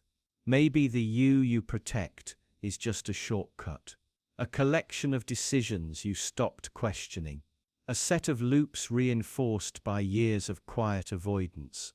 You think you know yourself, but what you know is what you repeat. And if those repetitions stopped, so would you. Are you sure that memory is accurate? It feels that way. The image is vivid, the feelings are strong, and the details come easily. You remember the color of the walls, the sound in the background, the exact words someone said. It feels undeniable, like a truth anchored deep inside you. But what if it's not? What if the memory you're holding so tightly isn't what happened, but what you needed to believe happened? Because memory isn't a recording, it's not stored, retrieved, and played back. It's rebuilt, reassembled, reimagined. Every time you remember something, you aren't recalling a moment, you're recreating it. And each time you do, it changes. Not a lot, not all at once. Just enough to fit your current understanding of yourself. Just enough to protect you from discomfort. Just enough to make the story easier to live with. You don't notice it. That's the part that matters. You think you're remembering honestly, but your mind edits quietly. A word changes. A look softens. Someone becomes kinder or crueler. You reshape the narrative to make it feel coherent, meaningful, justified. Your mind doesn't just recall the past, it narrates it. And the narrator is unreliable, not because it lies maliciously, but because it serves a deeper purpose. Survival. Your brain protects you from shame, confusion, contradiction. It fills in gaps, smooths over pain, rearranges details to preserve a version of reality where you are intact. It tells you the story you need to hear, not the one that actually happened. That person who betrayed you. They may not have meant to. That argument you won. You might not have been right. That time you were the victim. Maybe you weren't as innocent as you remember, but your memory doesn't show you that. It paints the version of events that justifies your feelings, validates your choices, protects your identity. And so, piece by piece, you believe in something that never quite happened. A life that feels real but is subtly rewritten. A version of yourself crafted by someone inside you who lies not out of cruelty but out of fear. And then there's the deeper problem. Not just that memory changes, but that you can't tell when it does. You don't feel the edits. You don't see the seams. There's no signal that a part of the story was adjusted.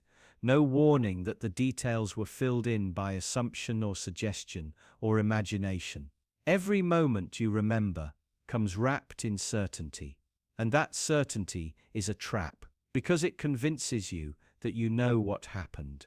It lets you hold grudges, defend choices, carry guilt, assign blame, all based on events that may not have unfolded the way you think they did. Your emotions are real, but the story they're built on might not be. And this means something quietly devastating. It means you can't fully trust your own mind, not in the way you thought. Not when it comes to the stories that matter most, the moments that shaped you, the people who hurt you, the decisions you still regret. They may not be what you believe. They may be exaggerations, inversions, or complete fabrications, altered by repetition, by emotion, by time. It's not your fault. You didn't choose this. You're not deliberately lying, but the liar inside your head doesn't ask permission. It rewrites and rewrites and rewrites until the truth is gone.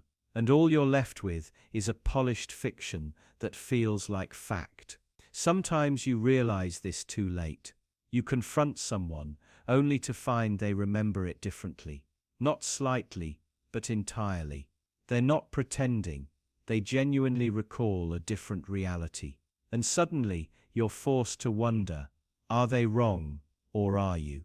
And when you start to question one memory, others follow. What else have you misremembered? What else was edited without your consent? What other parts of your life are built on stories that never happened? You start to feel unsteady. suspicious of your own past. You want to hold on to something, anything, certain, but you can't. Because once you know the storyteller is a liar, every story becomes suspect. And maybe that's the most disturbing part. Not that you've been lied to, but that the liar is part of you. That the one who changed the story is also the one who lives by it. That every version of you that you believe in might be a version created by a need, not a fact. And now you're left wondering, if memory isn't real, if truth is something I only think I remember, then what am I made of? Who have I been, if I never really knew what happened? Why do the powerful always seem to flinch when the rules start to apply equally? Not when they're climbing, not when they're struggling. Only once they've reached the top, that's when fairness begins to look like a threat. Because fairness, real fairness, means losing the advantages they've quietly grown used to. It means their success could be questioned, their rewards redistributed, their place no longer protected by the structure that once favored them. They'll never say it out loud. They'll talk about merit, about effort, about how they've earned everything they have. But inside, there's a quiet fear they won't admit. The fear that what they've gained wasn't entirely earned, that maybe, just maybe, they were lucky, or protected, or chosen in ways they never had to see. And fairness would expose that. If the playing field levels, then others might rise faster, smarter people, harder workers, people who never had a chance before. And if that happens, the illusion of superiority shatters, so they resist.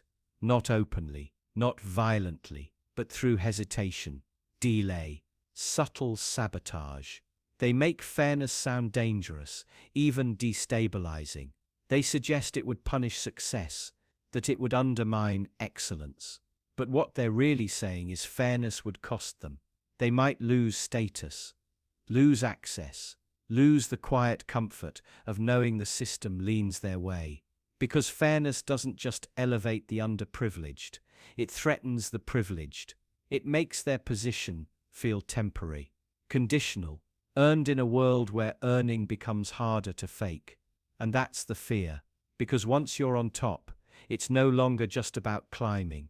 It's about staying there, guarding what you have, protecting what you think you deserve. Even if that means keeping others down, even if that means pretending fairness is somehow unfair. It's strange. We admire fairness in theory. We teach children to share, to take turns, to play by the rules. But somewhere along the way, the rules start to shift. Exceptions are made. Doors open for some, close for others.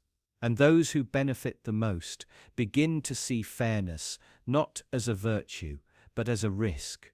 They fear being measured by the same standards they once imposed on others. They fear being judged without their titles, their networks, their carefully constructed safety nets. Because deep down, they suspect that without those things they might not win. So they start redefining fairness, twisting it into something cold, something bureaucratic, something that sounds good but does nothing. They create systems that look fair on the surface, but still tilt just enough to protect them. They call it equality of opportunity, but never equality of outcome. They praise hard work, but ignore inherited advantage. They speak of individual responsibility, but forget the scaffolding that held them up. And then when someone points it out, when someone dares to question the structure, they call it envy, or resentment, or class warfare, as if asking for fairness is a kind of threat, as if naming injustice is more dangerous than the injustice itself. But maybe the real danger is what fairness reveals, that success isn't always a reflection of virtue, that wealth isn't always a sign of worth, that power, more often than not, is preserved through quiet, invisible imbalances that we're taught not to notice. and fairness threatens to make them visible. It puts everyone on the same path. It removes shortcuts. It asks those at the top to justify their place without relying on hidden rules. And for many, that's terrifying, because they've spent years convincing themselves they earned everything, that their position is proof of their character, that if others worked harder, they could be there too. But what if that's not true? What if fairness shows them they're not exceptional, just early, or lucky, or well-connected? What if it shows them they've benefited from a game that was never truly fair? That's the thought they can't bear. Because once you see the system clearly, once you understand how it really works, you have to choose. You either fight to make it fair, or fight to keep it unfair. And most people, once they're comfortable, choose the second. Not because they're evil, not because they hate justice, but because fairness, when you're on top, always feels like a loss. And they'd rather hold on to their illusion than face what they'd have to give up. Have you ever missed a place you've never been, or remembered a moment that never happened? It doesn't make sense, but you felt it. A sense of longing, a memory so vivid it almost aches. A face that feels familiar, even though you've never seen it before. A street you've never walked down, but somehow know the smell of. A voice that echoes in your mind like something lost, not something imagined. You brush it off at first, just a dream, a coincidence, a trick of the brain. But it stays with you, not like a passing thought, but like a shadow. It returns when you're tired, when you're alone, when something quiet opens inside you. And you start to wonder if it's more than just confusion. If it's not just memory, but something deeper. Something about you that doesn't belong entirely to your past or even your present. It might begin with something small, a photograph in a book, a line in a film, a song you've never heard before that somehow feels like it was written for a part of you. You've forgotten. You feel the pull, the warmth of something that should be yours, but isn't. You know it's not real, but it feels real. That's the problem. You start to ask where these feelings come from. Maybe you saw something when you were young and forgot. Maybe your mind stitched pieces together from fragments, stories, images, glimpses of lives not your own. Maybe it's just a form of empathy, imagination running wild, but that doesn't explain the weight of it. Nostalgia is usually tied to something real. A childhood room, an old friend, a moment that passed too quickly. This feels the same, but there's no origin, no event, just emotion, with no anchor. So where does it come from? You begin to suspect that part of you lives somewhere else, some version of you that did walk down that street, that did speak to that person, that lived through a life that never touched this world, a version that existed only in possibility, a self that never got chosen. And that's when the feeling sharpens. It's not just sadness, it's grief, for a life you didn't live, for memories that never formed, for a path that diverged so quietly, you never noticed it slipping away. And that grief is private. No one else sees it. No one else believes it. They tell you you're imagining things, that it's just fantasy. But the ache doesn't go away. You start to see how fragile memory is, how easily the mind invents, how quickly a feeling becomes a fact when repeated enough times. You remember something often enough, and it starts to feel like it actually happened. And once that line is blurred, what does real even mean? If a false memory gives you real comfort, is it still false? If a fake past brings tears to your eyes, was it truly never yours? Maybe the mind doesn't care about accuracy. Maybe it only cares about coherence, about stitching together a self from whatever scraps it can find. Real, imagined, borrowed. It makes no difference. But that makes you wonder how much of you is real. How much of what you call you is memory you've invented to make sense of your life. You realize that your sense of identity, of history, of truth might be built on a foundation that was never solid. That the person you believe yourself to be is held together by stories, not facts. And that's when nostalgia becomes something darker. Not just a longing for what was, but a suspicion that what was might not have been at all. That your deepest feelings are tied to illusions, that your most cherished inner moments might be fictions, and yet you still feel them, stronger than ever, unshakable. So you cling to them, even if you know they're false, because the truth doesn't offer the same warmth. It's cold, sparse, brutal in its indifference. So you begin to prefer the invented, the imagined, the feeling over the fact. And now the lines blur completely. You remember a person who never existed, but who loved you anyway. You recall a place that never was, but where you always felt safe. You mourn a childhood that was better in memory than in reality. You cherish a version of your past that never actually happened, and still you call it yours. Not because it's real, but because it feels real. And you realize you're already doing what you swore you wouldn't. You're living in a memory you made up. You're building your identity from fragments of nothing, and you know it. But you don't stop. Because the alternative is emptiness, silence. The cold truth that maybe your life isn't enough. That maybe the real story doesn't satisfy you. That maybe you've already started editing yourself, rewriting, revising, filling in the gaps with whatever feels right. And the longer you do it, the harder it becomes to remember what actually happened. Eventually, the false memories outnumber the true ones. The invented past becomes the dominant version. The original fades, and the fiction remains. And one day you catch yourself longing for something again. A place, a person, a moment. And you don't even ask this time whether it really happened. You just let yourself miss it. Who gets to decide what justice looks like? Maybe you think the answer is simple.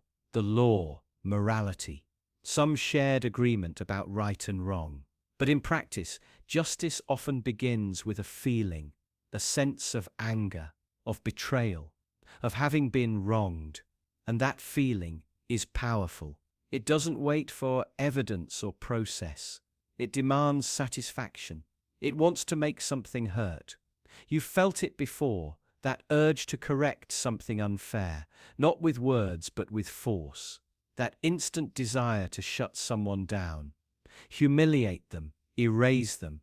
Not at first. It feels righteous, like standing up for what's good, like protecting something sacred. But if you slow it down, if you watch it closely, you might notice something strange underneath. Because the feeling isn't calm. It isn't careful. It's hot, urgent, restless. It burns in the body, not just the mind. And it wants more than balance. It wants reversal. It doesn't just want the harm undone. It wants it paid back, multiplied, made visible. You see this in arguments, in punishments, in politics. What starts as a demand for accountability can slowly, quietly become something else. A hunger to destroy what hurt you, to make it suffer, to wipe it out completely, so nothing of it remains. And the terrifying part is that it still feels like justice. You still believe you're doing what's right. That's how the shift happens. You go from opposing harm to becoming its instrument.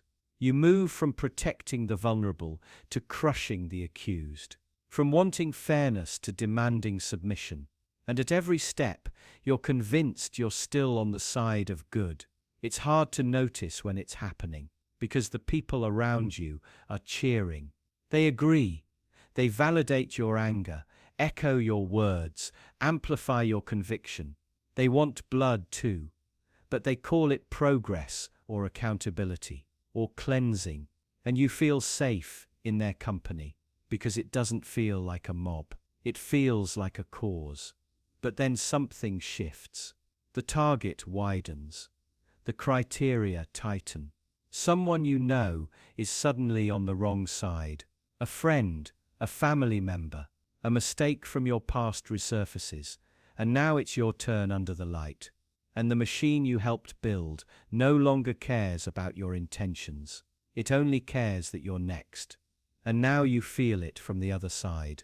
The same urgency, the same cold certainty, but now it's aimed at you. And you realize how little room there is for context, for apology, for understanding, how quickly justice becomes hunger, how fast righteousness becomes rage. But the deeper discomfort isn't just about others, it's internal. It's the realization that some part of you liked it, that the destruction felt good, that it scratched an itch, that it gave you a moment of power. And once you've felt that, once you've tasted it, it doesn't go away. It waits, quietly, for the next excuse. That's the real danger. Not that people seek justice, but that destruction is addictive. That harming others can feel like healing yourself. That vengeance can wear the mask of virtue. And that you might not recognize the difference until it's too late. Because when you're certain you're right, you stop asking questions. You stop listening, you stop seeing people, and then justice dies. Not with a bang, but with applause, with consensus, with a crowd convinced that hurting someone is not just acceptable, but necessary. And by the time you see what you've done, it doesn't matter. The damage is real, the suffering is permanent, and the righteousness that brought you there feels small, hollow, ashamed. You thought you were defending what was good. But maybe you were just giving yourself permission. Maybe you were just finding a way to destroy and calling it justice so you wouldn't have to feel the guilt. And maybe the scariest part isn't that this could happen. It's that you already know it has. That you've already felt the thrill. That the urge to destroy is already there, waiting, disguised as something noble, something righteous. Something good. If you vanished right now, the world would keep smiling, not immediately. There might be a moment of silence, a message left unread. A few people might ask where you went. But then the world would move on, without a pause, without adjusting its rhythm. It wouldn't break, or even bend. The places you've been, the ones you call yours, wouldn't close. The people you've known wouldn't stop breathing. They'd cry, maybe, for a while, but they'd still wake up the next day, still check their phones, still laugh at something meaningless. A part of them would ache, but only a part. The rest would keep living. This isn't meant to be cruel. It's just how the world works. It's how it has to work. Everyone is replaceable in practice, even if we say otherwise. Every role you play, child, friend, partner, employee, would eventually be filled by someone else. The absence you leave would slowly turn into background noise, like the hum of a refrigerator, always there but unnoticed. Even if someone clings to your memory, the world around them wouldn't wait. Bills would still come due. Groceries would still need buying. Time would keep passing. And slowly, without anyone deciding it, your name would come up less. Your image would blur. Your voice would fade. You think about the spaces you've shaped, the ones that feel like you, your room, your desk, your clothes. But even those would eventually be cleaned out, packed away, sold, donated, forgotten. The things that meant everything to you would become things that meant nothing to someone else. You hope there'd be meaning in your absence, that maybe your disappearance would awaken something, change something. But change is rare. Most people are too busy, too tired, too overwhelmed by their own problems to carry yours for long. The most you can expect is a gesture, a post, a picture. A few words that sound profound, but mostly just fill space. And even if someone grieves deeply intensely, it still ends. Grief doesn't stay loud. It quiets down. It waits in corners. Until one day they laugh again and feel guilty for it. Then laugh again without guilt. Then stop noticing. They stopped noticing. You think maybe that your importance is invisible, that others don't see it but would feel it if you were gone. But they wouldn't feel all of you.